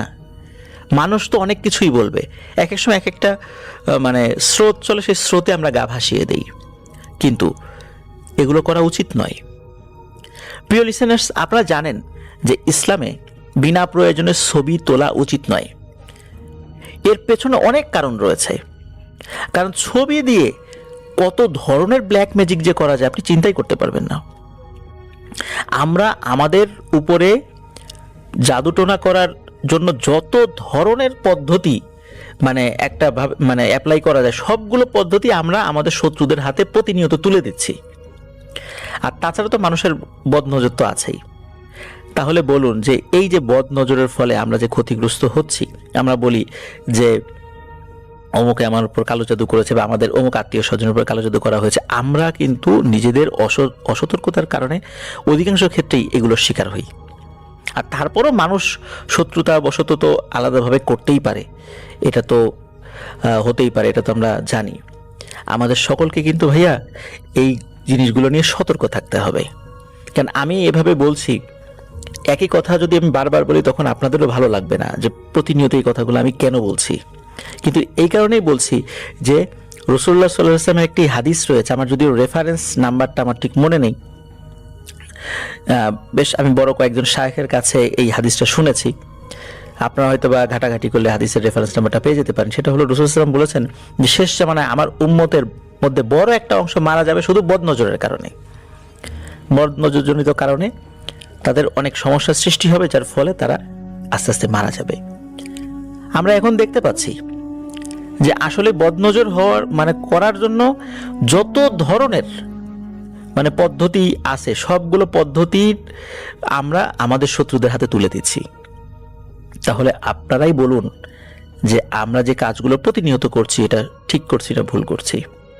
এই জন্য আপনাদের কাছে প্লিজ প্লিজ প্লিজ অনুরোধ, বিনা প্রয়োজনে ফেসবুকে ছবি আপলোড করবেন না, বাচ্চাদের ছবি দিবেন না। আপনারা কোথাও ঘুরতে গেলে, খাবার খেলে সেগুলোর ছবি আপনারা আপলোড করবেন না। কিছু জিনিস নিজেদের মধ্যেই রাখতে হয়, কিছু পারিবারিক বিষয় নিজেদের মধ্যে রাখতে হয়, এগুলো পাবলিক করতে হয় না। মানুষ কি মনে করুক না করুক সেটা আপনাদের দেখার বিষয় নয়। আপনার নিজের সেফটি, আপনার পরিবারের সেফটি আপনার কাছে আগে। এই জন্য এই বিষয়ে সকলেই সতর্ক থাকব। আর নিজের অনেক সফলতার বিষয়গুলো খুব যে আমরা ঢাকঢোল পিটিয়ে আমাদের প্রত্যেকের কাছে বলতে হবে বিষয়টা এরকম নয়। যারা সেই বিষয়ে, যারা যেই জিনিসটা শুনলে খুশি হবে সেই তাদেরকে আপনারা জানাবেন। যেমন আমাদের চ্যানেলে 100K সাবস্ক্রাইবার্স হয়েছে আলহামদুলিল্লাহ। আপনারা এখানে সাবস্ক্রাইব করেছেন, আপনাদেরকে অভিনন্দন জানানো, আপনাদেরকে শুভেচ্ছা জানানো এটা আমার দায়িত্বের মধ্যে পড়ে, এটা আমি করব ইনশাল্লাহ। কিন্তু আমি যদি এই আনন্দে আরও অনেক কিছু করি যেগুলো আমি আরও অনেককে দেখাই, সেগুলো তো কিন্তু আমার যারা আত্মীয় স্বজন বন্ধু বান্ধবদের মধ্যে যারা সবাই যে আমাকে ভালো জানবে তা তো নয়। হয়তো বা বাহ্যিকভাবে আমার সাথে ভালো করে কথা বলে, ভিতরে ভিতরে হিংসা করতেই পারে। তাদের সেই বদনজরগুলো কিন্তু লাগবে, এটাই স্বাভাবিক। কিন্তু শুধু আমার বেলা না, প্রত্যেকের বেলায়। এই জন্য প্রিয় লিসেনার্স, আপনারা এই বিষয়গুলোতে খুব সতর্ক থাকবেন, খুব সতর্ক থাকবেন এবং সেই অনুযায়ী কাজ করার চেষ্টা করবেন। আমি আজকে বললাম, হয়তোবা হঠাৎ হঠাৎ বলবো, কিন্তু সব সময় কিন্তু বলা সম্ভব হবে না। এই জন্য নিজেদের জন্য যেটা নিরাপত্তা আল্লাহ সুবহানাহু ওয়া তাআলা আমাদেরকে দিয়ে রেখেছেন, সেই নিরাপত্তা বলয়গুলো যেন আমরা ভেঙে না ফেলি, এটা খেয়াল রাখতে হবে।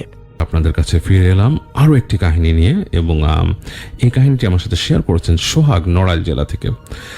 এই কাহিনীটি সোহাগের সাথে ঘটে যাওয়া একটি কাহিনী, সোহাগের ছোটবেলার কাহিনী, এবং তিনি এটি শেয়ার করেছেন আমাদের সাথে। তো আমি চলে যাচ্ছি সোহাগের কাহিনীতে। যাই হোক, এই কাহিনীর যে সময়কাল সেটা ছিল আসলে তখন সোহাগ লিখেছে শীত আসি আসি করছে, এরকমই একটা সময়, সেপ্টেম্বর বা এরকম একটা সময়, এবং তখনকার সময় শীত একটু আর্লি চলে আসতো, সেপ্টেম্বরের দিকে বেশ ঠান্ডা পড়ে যেত, এবং দিনের বেলা খুব কচি রোদ থাকতো, এবং কচি রোদে চলাফেরা করতে খুব মজা লাগতো বাচ্চাদের। এবং সে যখন ছোট ছিল, সে তখন ক্লাস 3-তে পড়তো, এবং সেই সময়টা তার কাছে খুব মানে মজার একটা সময় ছিল। সারাদিনই খুব ভালো লাগতো খেলতে, ঘুরতে ফিরতে, এদিক ওদিক যেতে, দৌড়াতে, এবং সময়টা আসলে স্বপ্নের মতো ছিল। আসলে আমরা নিজেরাও বুঝতে পারি আসলেই সময়টা স্বপ্নের মতো থাকে তখন। তো যাই হোক, সোহাগ বলেছে সে খুব আনন্দে তার সময় কাটতো।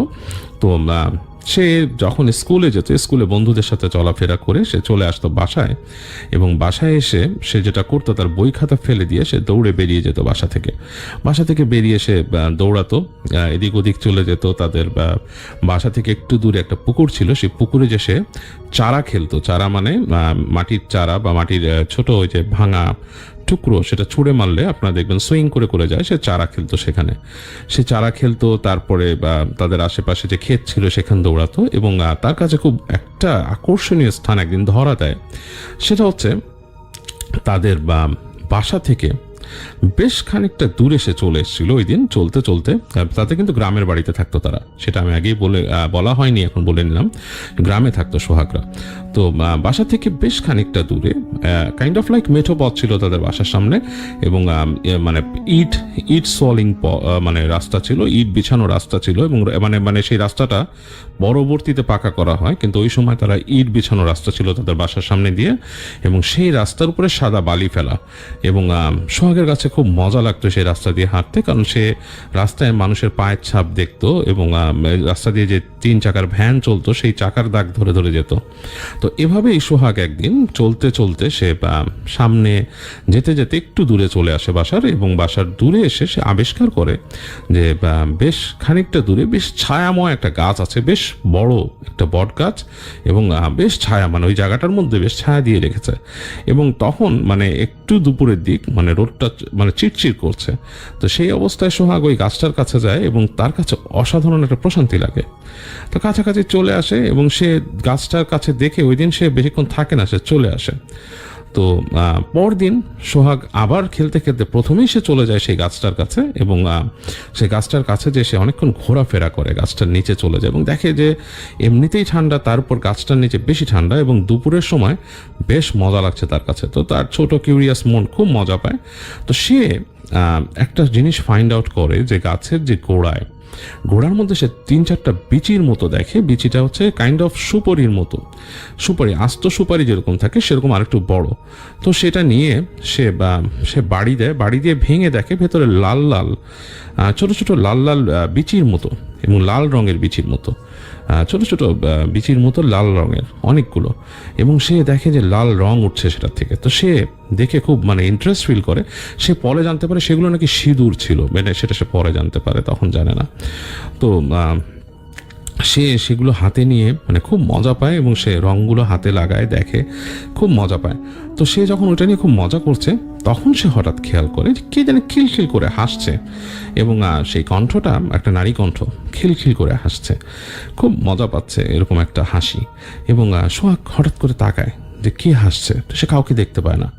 তো সে গাছের এই পাশ থেকে ঘুরে পেছন দিকে যায়। তো পেছন দিকে যখন যায় তখনও সে দেখে আবার এই পাশে হাসছে। তো একটা লুকোচুরি টাইপের একটা জিনিস। তো তার মনে হচ্ছে যে তার সাথে কেউ লুকোচুরি খেলছে। তো এই যখন অবস্থা, সে একবার এই পাশে যাচ্ছে, একবার এই পাশে যাচ্ছে, কিন্তু হাসির শব্দ কিন্তু থামছে না। তো সে যত খুলছে হাসিটা সে ততই বাড়ছে, মনে হচ্ছে তার সাথে দুষ্টুমি করছে। তো সোহাগ বেশ এরকম খোঁজাখুঁজি করতে, সে নিজেও মজা পায়, সে নিজেও হাসতে থাকে। তো এক সময় সে হঠাৎ করে ফাইন্ড আউট করে যে সে গাছের এই সাইডে যখন আছে তখন দেখে গাছের ডালের উপরে একটা মেয়ে বসে আছে, মহিলা আর কি, এবং সে তার গাত্রবর্ণ মানে গায়ের রং কুচকুচে কালো, বেশ কালো মানে শ্যাম বর্ণের একটা মহিলা বসে আছে, এবং সে শাড়ি পরা, সাদা রঙের একটা শাড়ি পরা, এবং তার শাখা সিঁদুর মানে তার হাতের মধ্যে মানে শঙ্খ পরা আর কি, শামুক ঝিনুকের কিছু অলংকার পরা, এবং সে তাকিয়ে আছে, এবং সে তাকে বলছে যে তুই তো অনেক মজার রে, তুই আমার সিঁদুর নিয়ে নিলি। তো সে কিন্তু তখন সিঁদুরটা বুঝতে পারতো না সিঁদুরটা কি। তো সে তখন তাকে বলে যে আমি তো জানি না এগুলো কি তোমার, আমি তো জানি না, আমি তো এই যে এইখানে পাইছি। বলে যে অসুবিধা নেই, তুই নে। তো তার সাথে আরও অনেক গল্প করে সে মহিলাটা, এবং অনেক বলে কোথায় বাসা, কোথায় কি, কোথায়, এগুলো তার সাথে গল্প করে। এবং সে সোহাগ তখন বলে যে তুমি গাছের ডালে বসে আছো কেন, নিচে আসো, নিচে আসো কথা বলি। এবং সে বলে না, আমি নিচে আসতে পারি না, আমি এখানেই থাকি, তুই উপরে আয়, তুই উপরে আসবি। সোহাগ বলে না না, আমি উপরে যাব না। তো এরকম কথা বলে সোহাগ এক সময় বলে যে আমার বাসায় যেতে হবে, বলে সে দৌড় দেয় সেখান থেকে, এবং সে বাসায় চলে আসে। বাসায় চলে আসে, তার কাছে বেশ ভালো এক্সপিরিয়েন্স হয়, তার খুব ভালো লাগে সময়টা। সে বেশ মানে সে খুব এনজয় করেছে খেলাধুলা বা গল্প, তার খুব ভালো লেগেছে, একটা বন্ধুর মতো। তো সে কিন্তু এই জিনিসটা আর কাউকে শেয়ার করে না, বাসায় খাওয়া দাওয়া করে নিজের মতো থাকে। তার হাতে দাগ হয়ে গেছে, এখন সেই দাগগুলো সে ধোয়ার চেষ্টা করে, তার মাকেও দেখায় না, পকেটে হাত দিয়ে রাখে। তো এরকম করে সে পরদিনও সে যেটা করে, তার ক্লাসের পরে সরাসরি দৌড় দিয়ে সেখানে চলে যায়, এবং একদম মানে বাসায় এসে বইটা রেখে দৌড় দিয়ে চলে যায়। সে গাছের ওখানে যায়, যে সে ওই মহিলাকে পায় না, বাট সে অনেকক্ষণ ঘোরাঘুরি করার পর আবার সেই হাসির শব্দ শুনে, এবং আবার সেই মহিলা তার সাথে কথা বলে, এবং তাকে আবার যথারীতি বলে যে গাছে আয়, গাছে আয়। তো সে আর গাছে উঠবে না। মহিলা তাকে অনেক গাছে চড়াতে চায়, কিন্তু সে গাছে উঠবে না। তাকে মহিলা বলে তুই গাছে ধর, আমি তাকে টেনে তুলে নিয়ে আসবো। সে বলে না, সোহাগ আর আসতে চায় না। তো এরকম করে সোহাগ কিন্তু ওই দিনও চলে আসে, কিন্তু সে গল্প করে, কিন্তু তাকে একটা নেশা পেয়ে বসছে। সে বাসায় এসেও শুধু ভাবতে থাকে আমি যদি আবার যেতে পারতাম, আবার খেলতে পারতাম। তার কাছে মনে হয় যে সে একটা খেলার সাথী পেয়ে গেছে। তো আর একজন বড় মানুষ এভাবে কিন্তু তার সাথে কেউ খেলে না। আর বলাই বাহুল্য, সোহাগ বলেছিল তার বাবা মা খুব ফ্রেন্ডলি ছিল না তার সাথে যে খেলাধুলা বা গল্প গুজব এগুলো কিছুই করতো না তার বাবা মা। তার মা তার সংসার নিয়ে ব্যস্ত থাকতো, এবং মানে আসলে সময় তার সাথে খুব একটা যে কাটাতো তা না। আর তার বাবা তো কাজে থাকতেন, এবং তার বাবা মাঝে মাঝেই চলে যেতেন মানে তাদের ট্যুরে আর কি, এসে থাকতে, বাসায় থাকতে পারতেন না, ট্যুরে থাকতেন। তো সোহাগ এরকম যখন যাচ্ছে 3-4 দিন পরে তার মা হঠাৎ থেকে একটা খেয়াল করে যে কিরে তুই আজকাল যাস বাসার থেকে, তুই ফিরে আসিস অনেকক্ষণ পর, ঘটনা কি হয়েছে, কোথায় যাস? তো ওকে যখন চেপে ধরে, বেশ বলে যে আমি ওইখানে যাই। ওইখানে কোথায়? বলে যে ওইখানে গাছ আছে, গাছের কাছে যাই। ওখানে যে কি করিস? বলে যে ওইখানে ওই একটা আছে, এরকম খালা আছে, তার সাথে খেলি, এবং সেই খালা আমাকে গাছে উঠাইতে বলে, এবং খুব মজা লাগে। আমি কিন্তু গাছে উঠি নাই, আমার ইচ্ছা করে গাছে উঠতে। তো তার মা তো খুবই টেনসড হয়ে যায়, কোন খালা কি? তো তিনি বলাই তুই দাঁড়াতি কোথাও যাবি না। সোহাগকে আটকায় রেখে তিনি সোহাগকে বলে যে এটা কোন গাছ, দাঁড়া। তিনি পাশের বাড়িতে যান, এবং যে খোঁজ নেন যে এখানে গাছ আছে কোথায়। মানে তিনি আসলে জানতেন না ওখানে গাছ সম্বন্ধে। তো তাদের পাশের বাসায় একটা ফ্যামিলি ছিল, সেই ফ্যামিলি বলে যে ওইখানে গাছ আছে, ওই গাছটা অনেক পুরনো একটা গাছ আছে ওইখানে। তো ওই গাছটাকে সাধারণত তখনকার যারা ছিলেন ওখানে কিছু সনাতন ধর্মাবলম্বী ছিলেন, তারা সেখানে কিছু ফিতা বাঁধতেন, মানে ফিতা মানে কি সুতা বাঁধতেন তাদের কিছু মানে রিচুয়ালের অংশ হিসাবে। তাদের কোনো একটা রিচুয়াল ছিল, সেই রিচুয়ালের সুতা সেখানে বাঁধতেন, এবং সেখানে তারা কিছু মানে কি বলেন মানত বা এরকম কিছু করতেন আর কি ওখানে গিয়ে। তো এরকম একটা ব্যাপার ছিল। সেই গাছটা সম্বন্ধে বলে যে গাছটা আসলে যে সেই তার প্রতিবেশী বলে যে গাছটা কিন্তু আসলে খুব একটা ভালো না, কেন আপনি কেন খবর নিতেছেন? তো প্রতিবেশীকে বলে যে আমার ছেলে তো এরকম যায় সেখানে। তো প্রতিবেশী তখন বলে এটা ভালো না, দুপুরবেলা আপনার ছেলে ওইখানে কেন যায়? তিনি কিন্তু সোহাগের মা মানে তার ছেলের ওখানে যে কারোর সাথে দেখা হওয়ার কথাটা চেপে যান। তো তিনি যেটা করেন, তিনি বুঝতে পারেন জিনিসটা সুবিধার না, তিনি সোহাগকে জোর করে বাসায় আটকে রাখেন, ওই দিন আর যেতে দেন না। তো সোহাগ খুব মন খারাপ করে, সে মানে তার মন খুব খারাপ, সে যেতে পারে না, তার খুব খারাপ লাগতে থাকে, এবং সে মানে খুব মানে মন খারাপ করে তাকে মাকে বলে আমি যাই খালার সাথে দেখা করে বলে আসি যে আমি আজকে আসবো না। তার মা বলে না, কোনো দরকার নাই। তো এরকম না করে পরে সোহাগ আর যেতে পারে না। তো সোহাগ পরদিন সে বাসায় আসে, তার মা আবার তাকে আটকে রাখে।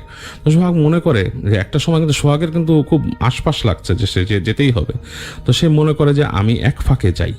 তো এরকম সে তার মাকে ফাঁকি দিতে দিতে এক সময় সে সন্ধ্যার দিকে, মানে ঠিক বিকাল সন্ধ্যা হয়ে যায়, ওই সময় সে দৌড় দেয় সেই গাছের ওখানে। যে বলে, সে চিন্তা করে যে আমি যাব, ওই খালাকে বলবো যে আমার আম্মা আসতে দিচ্ছে না, আমি পরে আসবো, এরকম বলে আমি চলে আসবো। তো এরকম চিন্তা করে সে দৌড়ে দৌড়ে দৌড়ে কাছে কাছে যায়। তখনও বিকাল ছিল। যখন সে গাছের কাছে পৌঁছায় ওই জায়গাটায়, তখন অলরেডি সন্ধ্যা টাইপের হয়ে গেছে, মানে সূর্য অনেকটাই নেমে গেছে। তো সে ওখানে যায়, দেখে গাছের নিচে অন্ধকার, মানে বেশ ওই জায়গাটা ছায়াটা আরও গাঢ় হয়ে গেছে আর কি, এবং ঠান্ডা লাগছে, শীত শীত লাগছে। তো সোহাগ দৌড় দিয়ে যায়, যে ওখানে ডাকতে থাকে, খালা খালা খালা, কেউ উত্তর দেয় না, কেউ নাই সেখানে। তো অনেকক্ষণ পরে সে শব্দ শুনে, সে যখন নাকি একটু হয়ে গেছে, তখন ওই পাশ থেকে শব্দ শুনে যে তুই আসছিস, কেমন করে জানি বলে, একটু ডিফারেন্ট একটা কণ্ঠস্বর, যেরকম সে শুনে নাই সবসময়। তো সে বলে যে হ্যাঁ আমি আসছি, তুমি কই? তখন দেখে যে সে ডালের উপর থেকে সেই যে কালো মহিলাটা বসে আছে, এবং তার চেহারা একটু ডিফারেন্ট, মানে একটু রেগে আছে মনে হয়। তো তুই আসলি না কেন এতদিন? তোরে গাছে আসতে বলি, তুই গাছে আসিস না, তুই গাছে আসলেই তো সমস্যার সমাধান হয়ে যায়। তখন না সোহাগের একটু ভয় লাগে, যে মানে এতদিন উনি যেভাবে কথা বলছেন সেইভাবে কিন্তু উনি কথা বলতেছেন না, তিনি একটু ডিফারেন্টলি রেগে রেগে কথা বলতেছেন, এবং বাচ্চাদের কিন্তু এই টোনটা পছন্দ না। তো সোহাগ তখন বলে যে না আমি তো আসি না, আমার আম্মা আসতে দেয় না, আমি তোমাকে বলতে চাইছি যে আমি এখন আসতে পারবো না। তো বলে তুই গাছে আয়, তুই কাছে আয়, সামনে আয়, ডাকে সে আসে না। তো সেই মহিলা দেখা যায় গলা আরও চড়ায় ফেলতেছে, তুই সামনে আয়, মানে গলার টোনও চেঞ্জ হয়ে গেছে। তো সে সামনে সামনে আসতে চায় না।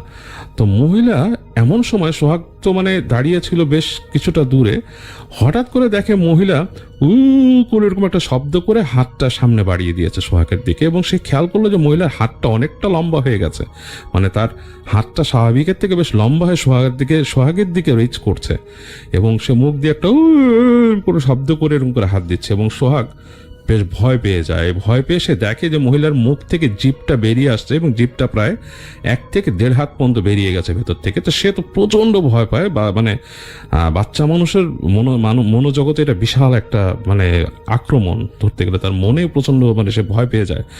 সে কিছুক্ষণের জন্য ফ্রিজ হয়ে যায়, কিন্তু পরের সেকেন্ডে সে কি মনে করে একটা ঝেড়ে দৌড় দেয়, এবং এই যে সে দৌড় দেয় এবং সে শব্দ পিছন থেকে অনেকক্ষণ পর্যন্ত শব্দ পায় তার পাশে, তার মনে হয় তার কানের কাছে ফিসফিস করে কিছু বলছে। তো এইভাবে দৌড়াতে দৌড়াতে সোহাগের আসলে আর কিছুই খেয়াল নেই, সেই বিভৎস চেহারাটা তার চোখের সামনে ভাসছে। সে বাসায় এসে তখন অন্ধকার হয়ে গেছে, সে মায়ের কাছে পড়ে। তার মা খুব টেনশনে দাঁড়িয়েছিল রাস্তার পাশেই, তাকে দৌড়ে আসতে দেখে তার মাও দৌড়ে আসে, এসে তাকে কোলে নেয়। কী হয়েছে দেখে সোহাগের শরীরে টেম্পারেচার বেড়ে গেছে, জ্বর এসে গেছে, এবং তাকে তার মা তাড়াতাড়ি তাকে মানে হাত মুখ ধুইয়ে মাথার মধ্যে পানি পট্টি দেয়। বলে কী হয়েছে? তখন সোহাগ প্রলাপ বকতে থাকে তার মার কাছে, এবং সে বলে যে আমাকে এরকম ধরতে আসছে, আমাকে ধরতে আসছে। তো এই প্রলাপটা একসময় বাড়তে থাকে, এবং রাত হয়, গভীর রাত হয়ে যাচ্ছে, বাড়তে থাকে। এবং ওই সময় দুর্ভাগ্যবশত সোহাগের বাবাও গ্রামে নেই, তিনি গেছেন ট্যুরে শহরে। এবং রাতের বেলা সোহাগের মা খুব টেনশনে ছিল তাকে নিয়ে, এবং তার গায়ের মধ্যে তিনি পানি পট্টি দিচ্ছেন, এবং তিনি ছেলেকে জিজ্ঞেস করছেন যে কী হয়েছে বাবা, সব ঠিক আছে? তিনি যতটুকু দোয়া দুরুদ পারেন পড়ে ফু দিচ্ছেন ছেলের গায়ে। তো এক সময় তিনি দেখেন যে মানে সোহাগ প্রলাপ বলছে, এবং সোহাগ এক সময় উঠে বসে বলে মা আসতেছে, মা আসতেছে, মা আসতেছে বলতেছে এরকম।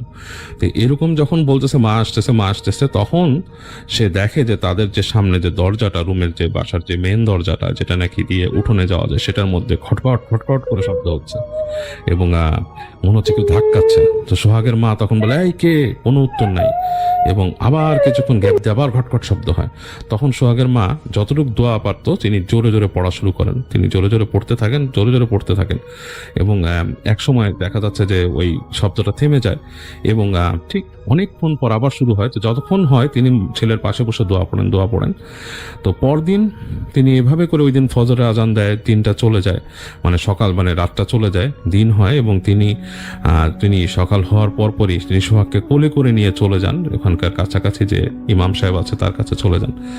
ইমাম সাহেব খুব ভালো মানুষ ছিলেন, তাকে তিনি বলেন তিনি বলেন, তিনি খুব বকা দেন ফার্স্টে সোহাগের মাকে, বলেন যে আপনি একজন মা, আপনি ছেলেকে এভাবে আনঅ্যাটেন্ডেন্ট কেন রাখেন, তিনি কেন ছেলে এভাবে দুপুরবেলা চলে যায়, এটা তো ঠিক না। আপনাদের একটা জিনিস খেয়াল রাখতে হবে যে ভর দুপুরে অনেক খারাপ জিন চলাফেরা করে এবং এদের অনেক অনেক অনেক খারাপ মানুষের উপর আসর করে এবং ছোট বাচ্চাদেরকেও তারা আসর করে এরকম।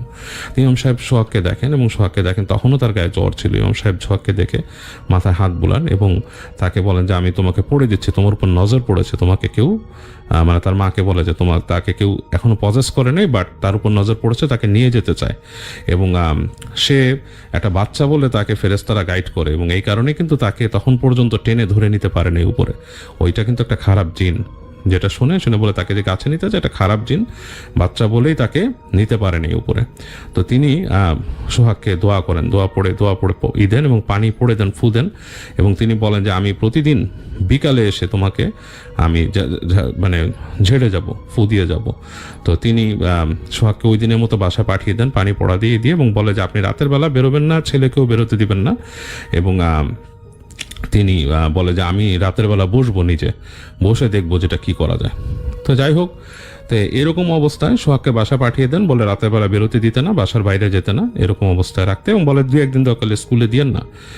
তো সোহাগের মা সেভাবে তাকে আর স্কুলে পাঠায় না 2-1 দিন। তো এর মধ্যে যেটা হয়, পরবর্তীতে আস্তে আস্তে সোহাগের জ্বর কমে আসে এবং সোহাগও সুস্থ হয়ে যায়। সোহাগ নাকি ঘুমে স্বপ্ন দেখতো, খুব বাজে স্বপ্ন দেখতো। তো একসময় সোহাগ মোটামুটি মাশাল্লাহ ভালো হয়ে যায়। তো সোহাগের মা, সেই ইমাম সাহেব একদিন আসেন, আবার এরকম বিকালে আসেন, এরকম এর মধ্যে এসে উনি ঝেড়ে গেছেন পরে।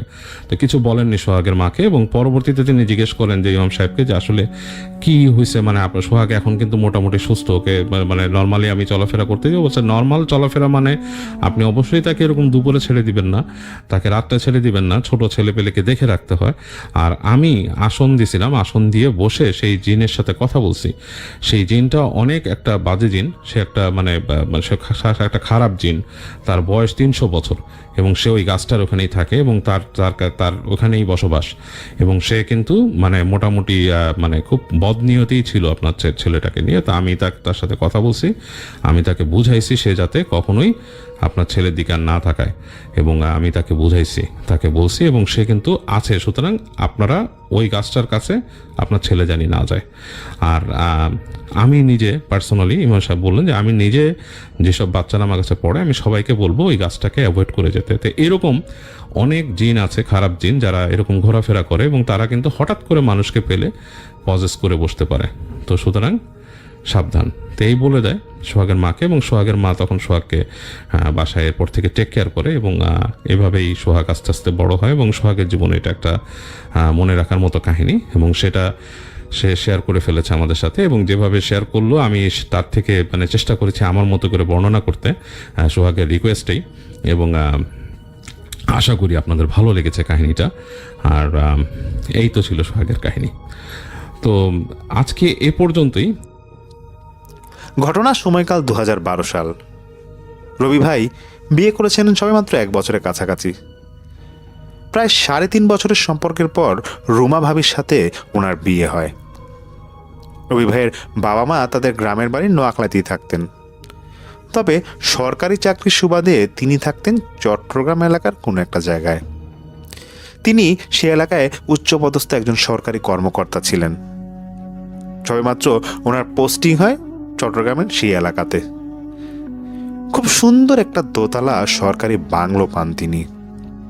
বাসাটা ছিল এমন যে মেইন গেটে ঢুকবার পর চারপাশে এবং পিছনে বাগান আর মাঝে সেই বাড়িটা। আর বাসায় যে কাজের লোক আর দারোয়ান থাকতো তারা মূলত এখানেই অনেকদিন ধরে কাজ করে থাকছে। সরকারি বাসা, কর্মকর্তারাই শুধু বদলি হয় আর বাকি যারা কর্মচারী আছেন তারা সচরাচর এরকম বদলি হন না। যাই হোক, রবি ভাই বিয়ের পর এই প্রথম এমন ব্যক্তিগত বাড়িতে তিনি উঠছেন। তাই ওনার শ্বশুর যেহেতু বিদেশে থাকতেন তাই শাশুড়িও তার সাথে সেই বাসায় থাকা শুরু করেন। তো বাড়িতে উঠবার সপ্তাহখানিক পরের ঘটনা। কোনো একদিন ছুটির দিনে সন্ধ্যার দিকে বাসায় তিনি টিভি দেখছিলেন। হঠাৎ রান্নাঘর থেকে বুয়ার চিৎকার শুনতেই ওনার স্ত্রী সহ তিনি ছুটে যান রান্নাঘরে। গিয়ে দেখেন যে পুরা রান্নাঘরে ধোয়া। তিনি ভাবেন যে আগুন লাগলো কিনা, তাই পাশের বাথরুম থেকে বালতি করে পানি নিয়ে আসেন এবং রান্নাঘরে মারতে থাকেন অনবরত, কিন্তু তাতেও ধোয়া নিভে না। কোনো রকম বুয়াকে সেখান থেকে বের করা হয়। সাথে সাথে রবি ভাইয়ের শাশুড়ি এসে রান্নাঘরে ঢুকে চুলার দিকে যাওয়ার পর ধোয়া কমতে শুরু করে। তো তিনি বলেন যে বুয়া চুলায় জ্বালায় রাখবার কারণে কাগজ পুড়ে গিয়েছিল, তাই এমন আগুন লেগেছে, সেখান থেকেই ধোয়া। তবে বুয়া যেই কথা বলে তা শুনে রবি ভাই এবং তার স্ত্রী বেশ ভয় পেয়ে যান। বুয়া বলেন তিনি রান্নাঘরে মোটেও চুলা ধরাননি, তিনি সবজি কাটছিলেন। এমন সময় পিছন থেকে প্রথমে একবার পাতিল পড়বার আওয়াজ আসে, ভাবে এমনি হয়তো পাতিল পড়ে গিয়েছে, কিন্তু কার্নিশ থেকে দ্বিতীয়বার পাতিল পড়বার পর তিনি তাকিয়ে দেখেন কালো কাপড় পরা কেউ একজন কার্নিশে বসে দোল খাচ্ছে, যার চেহারা ছিল কাপড় দিয়ে ঢাকা। বুয়া এটা দেখে চিৎকার দিতেই চারপাশে ধোঁয়াটা আস্তে আস্তে বাড়তে থাকে, সেই সাথে রান্নাঘরের বাতিটা নিভে যায়, মানে বন্ধ হয়ে যায়। এরপর বুয়া অনেক ভয় পেয়ে যান। পরে ওনাকে রবি ভাইয়ের শাশুড়ি তার ঘরে নিয়ে ফ্লোরে শোয়ার ব্যবস্থা করে দেন এবং বুয়াকে সান্ত্বনা দেন যে দেখো, এটা ভয় পাওয়ার কিছু নেই, হয়তো চোখের ভুল, তুমি দেখছো। তো ঘুমাতে যাওয়ার সময় বুয়া খুব রেগে গিয়ে বলতেছেন যে খালাম্মা, 20 বছর ধরে কাজ করি বাসায়, জীবনে তেমন ঘটনা দেখলাম না, আমিও জানি এগুলা কেমনে তারায়, সকালটা হইতে দেন, বাকিটা কালকেই বুঝামো। সকাল হতেই বুয়া পিঠের ব্যথায় উঠতে পারছিলেন না তিনি। রবি ভাইয়ের স্ত্রী গিয়ে দেখেন বুয়ার পিঠে অনেক আঘাতের চিহ্ন, লাল লাল দাগ পড়ে আছে, চাবুক দিয়ে মানুষকে মারলে যেরকম দাগ হয় সেরকম দাগ।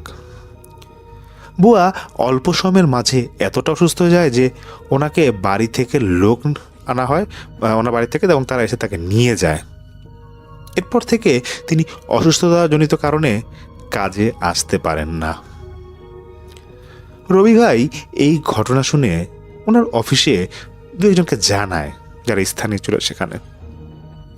তারা বলে যে এই বাসায় গত 15-20 বছর ধরে অনেকেই ছিল, তবে কারো সাথে এমন কোনো ঘটনা কেউ শুনতে পায়নি। যাই হোক, পরের সপ্তাহে বৃহস্পতিবার হবে তখন। রবি ভাইয়ের শাশুড়ি বলেন যে আগামীকাল যেহেতু শুক্রবার, তো আজকে যেন অফিস থেকে আসার সময় গরুর মাংস নিয়ে আসে, কাল কয়েকজন মিসকিনকে তিনি খাওয়াবেন। রবি ভাই তাই করেন, তিনি 2-3 কেজির কত গরুর মাংস কিনে আনেন বাজার থেকে। তো পরের দিন সকালে যেহেতু রান্না করতে হবে, তাই ডাইনিং রুমে যে ফ্রিজে আছে সেই ফ্রিজে পলিথিন পেঁচিয়ে সেই মাংস রাখা হয়। সকাল হবার পর রান্না করার উদ্দেশ্যে রবি ভাইয়ের স্ত্রী ফ্রিজ খুলে দেখেন যে সেখানে যেখানে মাংস রাখা ছিল সেখানে মাংসটা নাই, কোনো ব্যাগই সেখানে নাই। তিনি তার মাকে জিজ্ঞেস করেন এবং রবি ভাইকে জিজ্ঞেস করেন যেটা গেল কোথায়। যখন কোথাও খুঁজে পাচ্ছে না, তখন তিনি রান্নাঘরে গিয়ে দেখেন যে খালি পলিথিনটা পড়ে আছে, আর কিছুই সেখানে আশেপাশে নাই। বাসায় থাকেন ওনারা 3 জন, তাহলে এই কাজ করলো কে? বেশ চিন্তায় পড়ে যান তিনি। বাড়ির দারোয়ানকে জানানো হলে তিনি বলেন এখানে রাতে চোর আসবার তো কোনো সম্ভাবনাই নেই, কারণ আশেপাশে ভালোই সিকিউরিটির ব্যবস্থা আছে সেখানে। রবি ভাই কী করবেন তার মাথায় ঢুকছিল না। তো এইভাবেই চলতে থাকে আরও কয়েকদিন। টুকটাক ইনসিডেন্ট সেখানে ঘটে, তো ওনাদের মনে একটু আতঙ্ক জাগে যে আসলে এই বাসার সমস্যাটা কী। তো আরেক রাতের ঘটনা, রবি ভাই নিচতলাতে, যেটা ডুপ্লেক্স বাসা ছিল নিচতলাতে, তিনি তার রুমে বসে ল্যাপটপে রাতে আনুমানিক 1:30টার দিকে কাজ করছিলেন। ওনার স্ত্রী, তিনি ছিল দোতলাতে ঘুমন্ত অবস্থায়। তো রবি ভাই কাজ করতে করতে কখন যে 1:30টা বেজে গেছে সেই খেয়াল ওনার নাই। তখন ওনার স্ত্রী তাকে ডাক দেয়। তিনি ভাবেন ঘুমানোর জন্য হয়তোবা তার স্ত্রী তাকে ডাকছে। প্রথমবার ডাকে সাড়া না দিলেও দ্বিতীয়বার যখন ডাক দেয় তখন তার স্ত্রী কণ্ঠটা বেশ কর্কশভাবে আসে। এবার তিনি নিজের কাজ থেকে মনোযোগটা হারিয়ে ভাবেন, আচ্ছা আমার স্ত্রী তো দোতলায় ঘুমাচ্ছিল, তাহলে ডাক দিল কে? ও কি ঘুম থেকে উঠে নিচে আসলো নাকি? তো তখন তিনি খেয়াল করেন যে সোফার পাশে জানলা দিয়ে যে ওনার স্ত্রী বাহিরে বাগানটার ওখানে দাঁড়িয়ে আছেন। রবি ভাই বেশ ক্ষেপে যান। এত রাতে বাহিরে যাওয়ার মানে কি? তিনি রুম থেকে এসে বাহিরে গেলে ওনার স্ত্রীকে ওনার স্ত্রী তখন তাকে আবার নাম ধরে ডাক দেয় এবং তার কাছে যেতে বলে।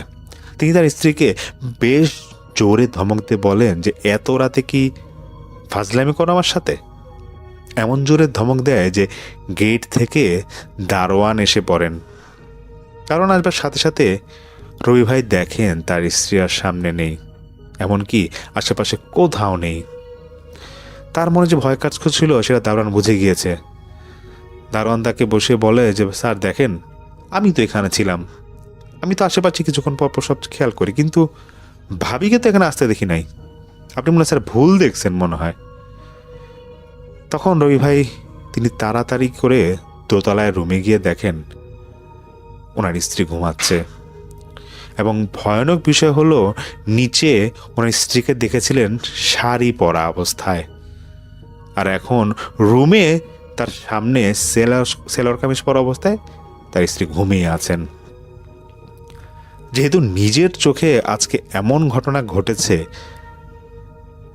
তাই পরের দিন বাসায় স্ত্রী আর শাশুড়িকে সব জানায় বলে দেন যে তিনি অফিসে জানিয়ে দিবেন যে আপাতত এই বাসায় তার আর থাকা হচ্ছে না, এবং তিনি থাকতে চাচ্ছিলেন না, কারণ এখানে বড় ধরনের সমস্যা আছে। কেউ হয়তো আশেপাশে যারা কর্মচারী যারা আছে তারা তো ভয়ে বলতে চাচ্ছে না। তবে ওনার শাশুড়ি শুরুতে বাসা বদলের ব্যাপারে দ্বিমত পোষণ করলেও অনেক জোরাজুরি পরে তিনি রাজি হয়ে যান। পরবর্তীতে রবি ভাই বাসা নেন কয়েক গলি পরে। তো বাসা ছাড়বার দিনেও ঘটে অদ্ভুত সব ঘটনা।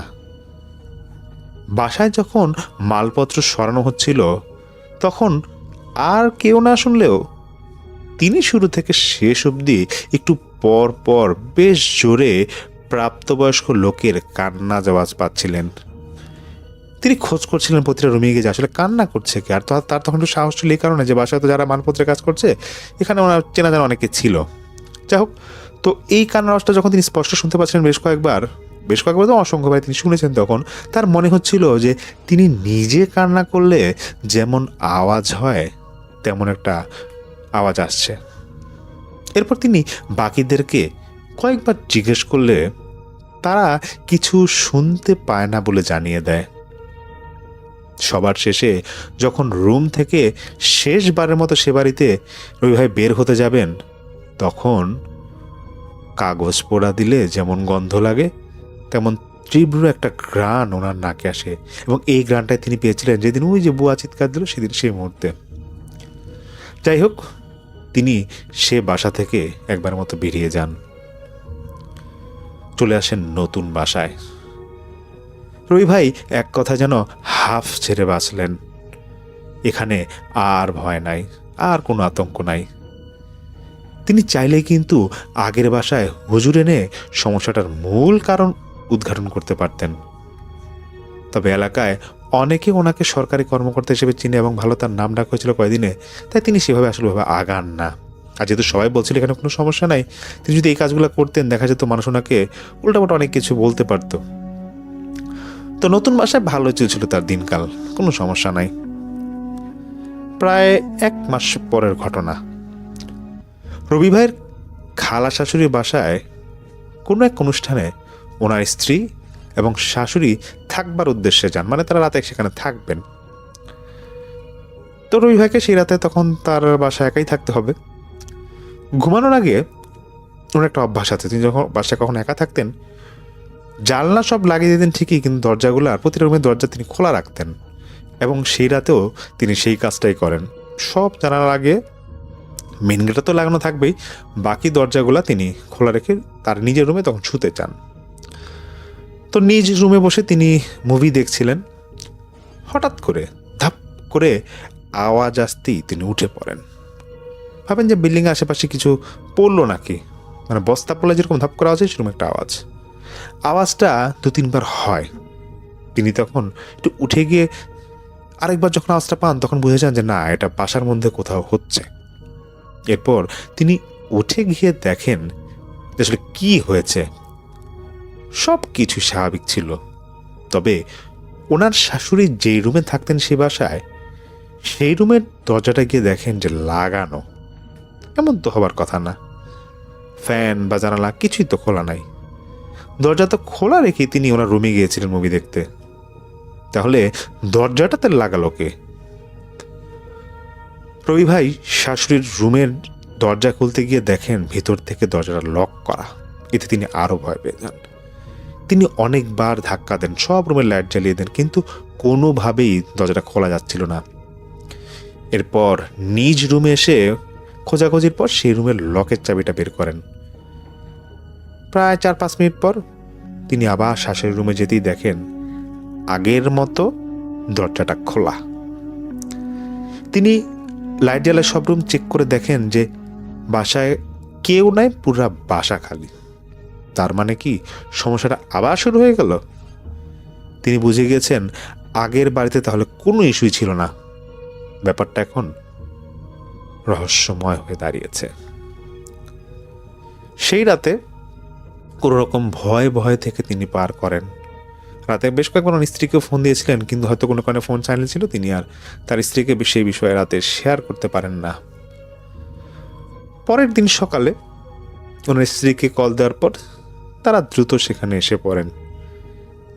রাতে সব কথা বলেন যে কি হয়েছিল। রবি ভাই এবার সিদ্ধান্ত নেন হুজুর এনে সমাধান করবেন তিনি, কিন্তু ওনার শাশুড়ি বলেন আরও কিছুদিন দেখবার জন্য। তো তিনি সেই অনুযায়ী হুজুর আনেন না। সপ্তাহখানিক কোনো সমস্যা হয় না। পরবর্তী ঘটনা ঘটে কোনো একদিন ভোর রাতে। রবি ভাই সাধারণত মোবাইলে অ্যালার্ম দিয়ে রাখেন এবং ফজরের নামাজটা তিনি তখন অ্যালার্ম বাজলে তারপর উঠে ফজরের নামাজটা পড়েন। তো তিনি অ্যালার্ম বাজবার পর ঘুম থেকে উঠে ড্রয়িং রুমে যান নামাজ পড়তে। তো 2 রাকাত সুন্নতের পর যখন 2 রাকাত ফরজ নামাজ শেষ রাকাতে তিনি আছেন, তখন তিনি তার নিয়ম অনুযায়ী সালাম ফেরান। তারপর ঠিক তার কানে ভেসে আসে তার সালাম ফেরানোর পর কর্কশ কণ্ঠেই বলছে, তার সালামটাই তাকে রিপ্লাই করছে, আসসালামু আলাইকুম ওয়া রাহমাতুল্লাহ। এটা তিনি স্পষ্ট 2বার শুনতে পান। তো তিনি ওঠার পর দেখে যে সে রুমে তো ডিম লাইট জানানো ছিল। তিনি হঠাৎ করে পাশে তাকাতে যাবেন যে আসলে কর্কশ কণ্ঠে কে এই সালামটা দিল ওনাকে। নামাজ তো তিনি পড়ছিলেন। তিনি পাশে তাকিয়ে দেখেন মানুষ আকৃতির অবয়ব ড্রয়িং রুমের যে ফুলদানি আছে সেই ফুলদানিটা হাতে নিয়ে তাকে আসার মেরে তার দিকে ছুঁড়ে ফেলতে লাগছিল। রবি ভাই চিৎকার দিয়ে হাত দিয়ে সেই ফুলদানিটা নিজের হাত থেকে এটা ছিঁড়ে মেরে ফেলায়। তিনি কোনো রকম হাফ ছেড়ে বেঁচে তিনি তো সে রুমের লাইট জ্বালাতে যাবেন এবং সাথে সাথে দেখেন অবয়বটা রুমের নাই। আবার সেই পোড়া পোড়া একটা গন্ধ, কাগজ পোড়া যেমন গন্ধ সেরকম একটা গন্ধ। এবং তার চিৎকার শুনে ওনার স্ত্রী রুম থেকে এসে দেখেন ফুলদানি ভাঙা অবস্থায় পড়ে আছে, আর রবি ভাই ভয়ে একপাশে বসে আছেন, তার হাত পা কাঁপছে। তার স্ত্রী তখন সেই ঘ্রাণটা পেয়েছিল। তিনি কোনো রকম নিজ রুমে যান স্ত্রীকে নিয়ে এবং বলেন যে তিনি কি দেখেছিলেন। ওনার স্ত্রী বলে যে তুমি এই সময় কিসের নামাজ পড়তে গেলা? এখন কি ফজর ওয়াক্ত? মাত্র বাজে 2:30। রবি ভাই এটা শুনে যেন আরও ভয় পেয়ে যান, কারণ তিনি নিজে মোবাইলের অ্যালার্ম বন্ধ করবার সময় ঘড়িতে দেখেছিলেন ফজর ওয়াক্ত হয়ে গিয়েছে। এমনকি ড্রয়িং রুমের ঘড়িতেও একই সময় তিনি দেখে যায় নামাজটা বিছিয়ে নামাজ শুরু করেছিলেন। না, আর সম্ভব না। সকাল হতেই অফিসে না গিয়ে তিনি চলে যান তার এক কলিগের মাধ্যমে হুজুরের সন্ধানে, মানে হুজুর খুঁজবার সন্ধানে চলে যান তিনি। অনেক খোঁজাখুঁজি করে একজন হুজুর তিনি পেয়ে যান, যিনি কিনা আসবেন জোহরের নামাজের পরে বা আসরের আগ সময়। তো রবি ভাই বাসায় এসে দুপুরের খাবার খাওয়ার পর সেই হুজুর তিনি আসেন। হুজুর এসে সবাইকে এক রুমে ডাক দেন, তবে ওনার শাশুড়ি অপরিচিত লোক দেখে সামনে আর যান না। এরপর হুজুর ওনার মতো প্রতিটা ঘর চেক করে দেখেন, তবে বাসায় তেমন কোনো ইস্যু তিনি খুঁজে পান না। দেখছেন বাসায় সব ঠিক আছে। তো রবি ভাইকে তিনটা জানান সেই হুজুর, এবং যাওয়ার আগে তিনি রবি ভাইকে একটা আমল শিখিয়ে যান, ছোট্ট একটা আমল, এবং বলেন যে এই আমলটা চালিয়ে যাওয়ার জন্য, মানে পড়বার জন্য। আর এটা আমলটা করার পর যদি কোনো শারীরিক সমস্যা হয় তাহলে ওনার সাথে দ্রুত যোগাযোগ করবার জন্য, দেরি যাতে না করে। তো হুজুর বাসা থেকে চলে যাওয়ার পর রবি ভাইয়ের শাশুড়ি বেশ রাগ করে বসেন, এবং তিনি বলে বসেন যে বাসায় ওনার অনুমতি না নিয়ে এভাবে হুজুর আনা ঠিক হয় নাই। কেননা ওনার মেয়ে সারা দিন বাসায় একা থাকে, তিনিও বাসায় একা থাকেন, রবি ভাই তো অফিসেই থাকেন। এসব জিন ভূত খুঁজতে গিয়ে যদি তার মেয়ের কোনো ক্ষতি হয় তাহলে এর দায় ভার কে নিবে। এগুলো নিয়ে কথা বলতে বলতে বেশ রাগারাগি করেন, এবং তিনি সঙ্গে সঙ্গে তার ছোট মেয়ের বাসায় চলে যান। রবি ভাই সেই রাতেই হুজুরের নিয়ম অনুসারে আমল করা শুরু করেন। প্রথম দিন তার কিছুই হয় না, সব ঠিকঠাক ছিল। দ্বিতীয় দিন আমল করবার পর, মানে পরের ঠিক ভোর যে রাতটা আছে সেই রাত থেকেই, নামাজের পর থেকেই ওনার মাথা ব্যথা হয় এবং অনবরত বমি করতে থাকেন তিনি। এটা প্রায় চলে দুপুর 12টা-1টা পর্যন্ত। টিকতে না পারে তিনি হুজুরকে জানালে হুজুর বাসায় আসেন। হুজুর বাসায় এসে রবি ভাইকে পরা পানি খাওয়ালে কিছুটা সুস্থ হন তিনি। এরপর হুজুর রবি ভাই এবং ওনার স্ত্রীকে ডেকে নিয়ে আসেন। নিয়ে আসার পর সেই ভাবিকে, মানে রুমা ভাবিকে, মানে রবি ভাইয়ের স্ত্রীকে তিনি বলছেন, সে হুজুর উদ্দাকে উদ্দেশ্য করে বলছেন যে ভাবি, আমি আজকে যা বলবো সব আপনাকে উদ্দেশ্য করে বলতে চাই। দেখেন, আমি কাজ করতে এখানে আসছি, যা সত্য তাই বলবো। কেউ এতে মনে কিছু নিলে আমার কিছুই করবার নাই। রবি সাহেবকে মূলত তাবিজ করা হয়েছে, আর যদি সত্যি বলতে হয় এটা করেছেন আপনার আম্মা। জানি বিশ্বাস করা আপনার জন্য কষ্টকর, প্রমাণ চাইলে আমি যা বলছি দেখেন তা মিলে কিনা। আমি বাসায় ঢুকে বলতে পারতেছি যে আপনার মা আজকে বাসায় নাই, এবং আপনি ওনার রুমে সবুজ রঙের একটা ব্যাগ পাবেন। সেটা খুলে দেখেন কয়েকটা তাবিজ সেখানে পেঁচানো আছে।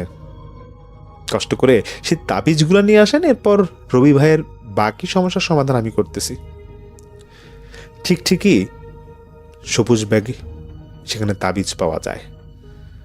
আনবার পর হুজুর তা ওনাদের সামনে নষ্ট করে ফেলে, এবং পরবর্তীতে বলে, আমার কথা মিলে দেখেন কথাগুলো ঠিক আছে কিনা। আচ্ছা, আপনার আর রবি ভাইয়ের পছন্দের বিয়ে ছিল তাই না? আপনাদের একটা সম্পর্ক ছিল অনেক দিনের। এটাও মিলায় দেখেন যে আপনার মা চায় নাই আপনি রবি ভাইকে বিয়ে করেন। তিনি চেয়েছিল ওনার চাচাতো বোনের ছেলে বিদেশ থাকে, তাতে আপনার বিয়ে দেওয়ার জন্য। বিয়ের কথা চলবার সময় রবি ভাইয়ের মায়ের সাথে তুমুল ঝগড়া হয়, কিন্তু আপনাদের পছন্দের বিয়ে কি আর করা। এজন্য আপনার আম্মা চেয়েছিলেন রবি ভাইয়ের যেভাবেই হোক ক্ষতি করতে। অনেক সুযোগ তিনি খুঁজছিলেন। অবশেষে তাবিজ করে ওনার উপর জিন চালান দেন, আর তাই আপনাদের সাথে থাকা শুরু করেন আপনার মা। আজকে যদি সমাধান না হতো তাহলে আপনাদের সম্পর্ক ছাড়াছাড়ি পর্যন্ত হয়ে যেত, এবং রবি ভাই আস্তে আস্তে মানসিকভাবে অসুস্থ হয়ে যেতেন। যাই হোক, সাবধানে থাকবেন আর খালাম্মাকে বোঝানোর চেষ্টা করবেন। এগুলো শুনে রুমা ভাবি, মানে রবি ভাইয়ের স্ত্রী, তিনি বিশ্বাস করতে চাচ্ছিলেন না। তখন হুজুর একে একে বিগত দিনের ইনসিডেন্টগুলো মিলাতে বলেন। যেমন ওই যে বুয়া রান্নাঘরে যা দেখেছিল, তারপর ওনার মা, মানে রবি ভাই শাশুড়ি যাওয়ার পর সব সমাধান হয়েছিল। মাংসের প্যাকেট মিসিং ছিল, এটা কিন্তু এই মাংস আনতে বলেছিল কিন্তু সেই রবি ভাই শাশুড়ি।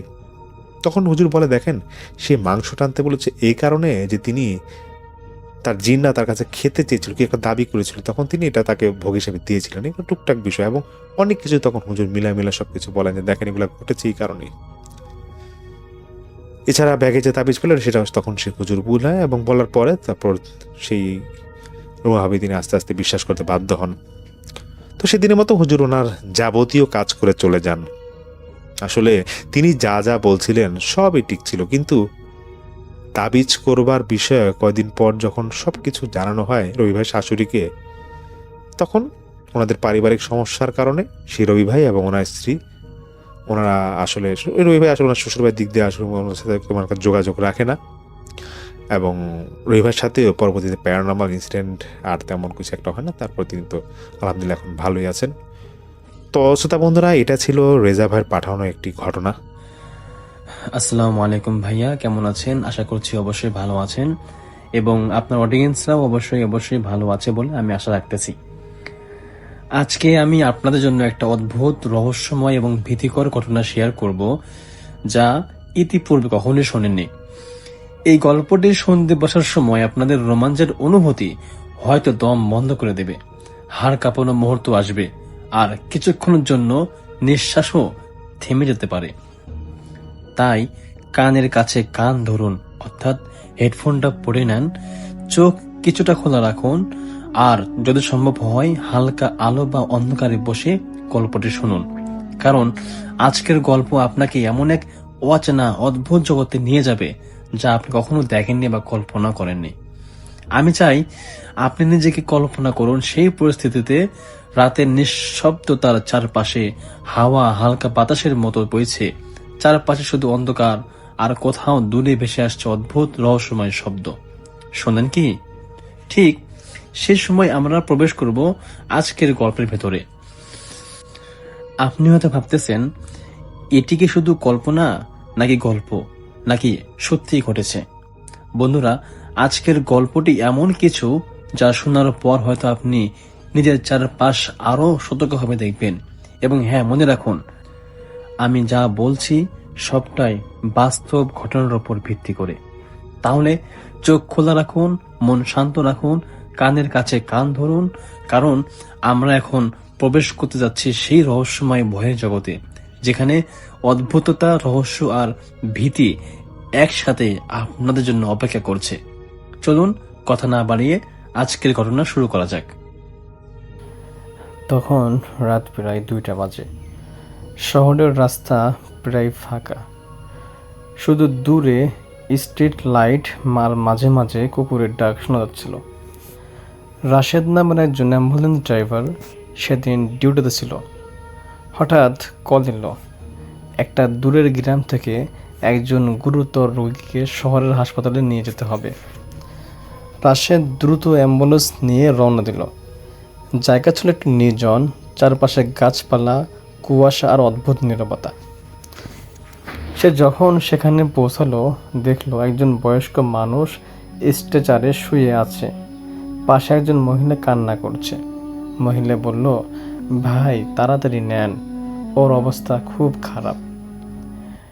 রাশেদ আর দেরি করল না, রোগীকে অ্যাম্বুলেন্সে তুলে দ্রুত রওনা দিল।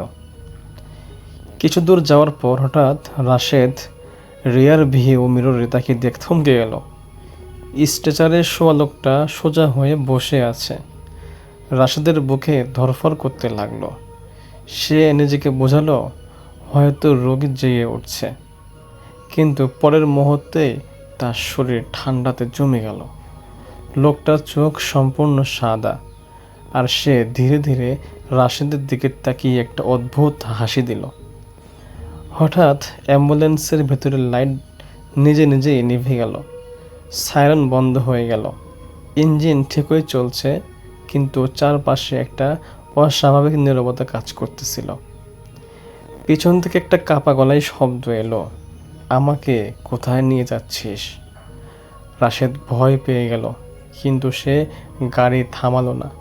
সে শুধু বলল, হাসপাতালে নিচ্ছি। লোকটি ধীরে ধীরে বলল, আমি তো আগেই মারা গিয়েছি। এই কথা শোনার সাথে সাথে রাশেদের হাত কাঁপতে লাগলো। সে ব্রেক চাপতে গিয়ে দেখে ব্রেক কাজ করছে না। অ্যাম্বুলেন্স নিজের মতো করে চলতে লাগলো, আর পেছন থেকে সেই লোকটা ধীরে ধীরে এগিয়ে আসতে লাগলো। রাশেদ চিৎকার করে কালেমা পড়তে লাগলো। হঠাৎ করে অ্যাম্বুলেন্সটা জোরে একটা ঝাঁকুনি দিয়ে থেমে গেল। সব কিছু স্বাভাবিক, লাইট জ্বলে উঠল, সাইরেন আবারও চালু হলো। রাশেদ পিছনে তাকিয়ে দেখলো স্ট্রেচার খালি, সেখানে কেউ নেই। সে ভয় পেয়ে দ্রুত সেই জায়গায় ফিরে গেল যেখানে রোগীকে উঠিয়েছিল। কিন্তু সেখানে গিয়ে যা দেখলো তা দেখে তার বুক ধড়ফড় করে উঠল। সেখানে একটা পুরনো কবর, তার পাশে ভাঙা একটা স্ট্রেচার পড়ে আছে। একজন লোক পাশ থেকে বলল, ভাই, এই জায়গায় কয়েক বছর আগে এক রোগীকে অ্যাম্বুলেন্সে তোলার আগেই মারা গিয়েছিল। তখন থেকে মাঝে মাঝে এমন ঘটনা শোনা যায়।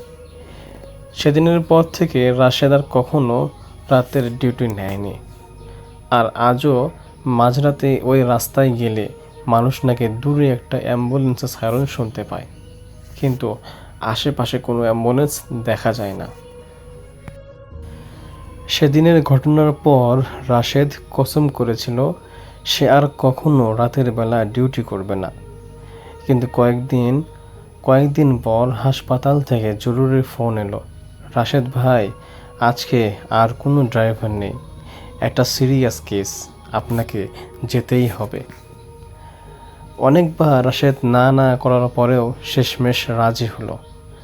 আবারও রাত, নির্জন রাস্তা, কিন্তু আজকে তার বুকের ভেতর অদ্ভুত ভয় কাজ করছিল। সে নিজের মনে বলছিল, আজ কিছুই হবে না, সবই মনের ভুল। কিছু দূর যাওয়ার পর হঠাৎ অ্যাম্বুলেন্সের রেডিও নিজে নিজেই চালু হয়ে গেল।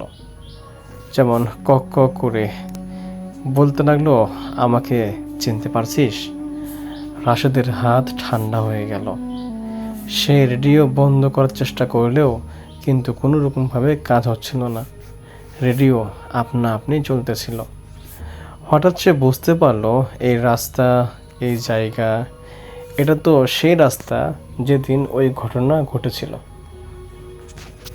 সে দ্রুত গাড়ি ঘোরাতে গেল, কিন্তু স্টিয়ারিং যেন নিজের মতো ঘুরছে না। ঠিক তখনই পেছন থেকে একটা শব্দ এলো, যেন কেউ স্ট্রেচারের ওপর থেকে ধীরে ধীরে নামছে। রাশেদ ধীরে ধীরে মাথা ঘুরিয়ে তাকালো। তার বুকের রক্ত জমে গেল। স্ট্রেচারের পাশে দাঁড়িয়ে আছে সেই লোকটা, একই সাদা চোখ, একই ভয়ঙ্কর হাসি। লোকটা আবার কাছে এসে বলল, আজকে তুই একা না। এই কথা শোনার সাথে সাথে রাশেদ অনুভব করলো তার কাঁধের ওপর কেউ হাত রাখলো। সে ধীরে ধীরে আয়নায় তাকালো, আর যা দেখলো তা দেখার জন্য সে মোটেই প্রস্তুত ছিল না। কেননা আয়নায় তাকিয়ে দেখলো শুধু পিছনে একজন না, আরও 3-4টা ছায়ামূর্তি দাঁড়িয়ে আছে। সবাই একসাথে ধীরে ধীরে বলল, আমাদেরকে নামিয়ে দে, আমাদেরকে নামিয়ে দে। হঠাৎ অ্যাম্বুলেন্সের দরজা আপনা আপনি খুলে গেল। গাড়ি মাঝ রাস্তায় থেমে গেল। রাশেদ আর সহ্য করতে পারল না। সে দরজা খুলে দৌড়ে পালালো। পরদিন সকালে লোকজন রাস্তার পাশে একটা অ্যাম্বুলেন্স দাঁড়িয়ে থাকতে দেখলো। ভেতরে কেউ নেই, কিন্তু স্ট্রেচারের ওপর রক্ত দিয়ে লেখা, সে আবার আসবে। আর রাশেদ, তারপর থেকে তাকে আর কেউ কোনোদিন দেখেনি। কিন্তু মাঝে মাঝে গভীর রাতে লোকজন বলে একটা অ্যাম্বুলেন্স দাঁড়িয়ে থেকে রাস্তায় আসে। আর ভেতর থেকে কেউ একজন বলে, ফিসফিস করে বলে, একটা লিফট দিবেন, আমার লিফটের খুব প্রয়োজন। কিন্তু ওই রাস্তায়, ওই পথে অ্যাম্বুলেন্সে লিফট দেওয়ার মতো আর কেউ বাকি রইল না। সবাই নিজের মতো করে ভয় আতঙ্কে ওই রাস্তাটা পরিত্যক্ত ঘোষণা করে নিজের মতো করে অন্য রাস্তা দিয়ে যাতায়াত শুরু করলো। আজকের মতো এতটুকুই ছিল। যারা অনেক ধৈর্য নিয়ে এতটুকু পর্যন্ত গল্পটা শুনেছেন, আপনারা অবশ্যই আপনাদের মূল্যবান মতামত কমেন্টে জানিয়ে দেবেন। এবং অবশ্যই আপনারা লাইক, কমেন্ট, সাবস্ক্রাইব সব কিছু করবেন। আপনাদের লাইক, কমেন্ট, সাবস্ক্রাইব এগুলো দেখলে আমাদেরকে হাজারবার গল্প বলার অনুপ্রেরণা যোগায়। আমি চাই আপনারা অবশ্যই এই ভিডিওর কমেন্টে আপনাদের মূল্যবান মন্তব্য জানিয়ে দেবেন। ধন্যবাদ সবাইকে, ধন্যবাদ অডিয়েন্সদেরকে। দেখা হচ্ছে আগামী কোনো একটা এপিসোডে। ততক্ষণ পর্যন্ত সবাই ভালো থাকবেন, সুখে থাকবেন ইনশাল্লাহ। আসসালামু আলাইকুম রহমতুল্লাহ। ধন্যবাদ প্রিয় লিসেনার, আশা করি সবাই ভালো আছেন, সুস্থ আছেন। কে কোথা থেকে আমাদের ঘটনাগুলো দেখছেন তা অবশ্যই কমেন্ট করে জানাবেন। আমরা প্রতিনিয়ত আপনাদের জন্য এইরকম নতুন নতুন ভয়ঙ্কর সকল ঘটনাগুলো আমাদের চ্যানেলে পাবলিশ করে থাকছি। আপনারা যারা যারা আমাদের চ্যানেলে অনেক আগে থেকে আছেন তারা অবশ্যই আমাদের চ্যানেলের সাথে থাকবেন। আমাদের চ্যানেল সাথে আপনারা কমিউনিকেশন করবেন যে আপনারা কী ধরনের ঘটনা ভালোবাসেন, কী ধরনের ঘটনা চান তা অবশ্যই জানাবেন। আজকের মধ্যে এখানে বিদায় নিচ্ছি। সবাই ভালো থাকবেন, সুস্থ থাকবেন। আসসালামু আলাইকুম।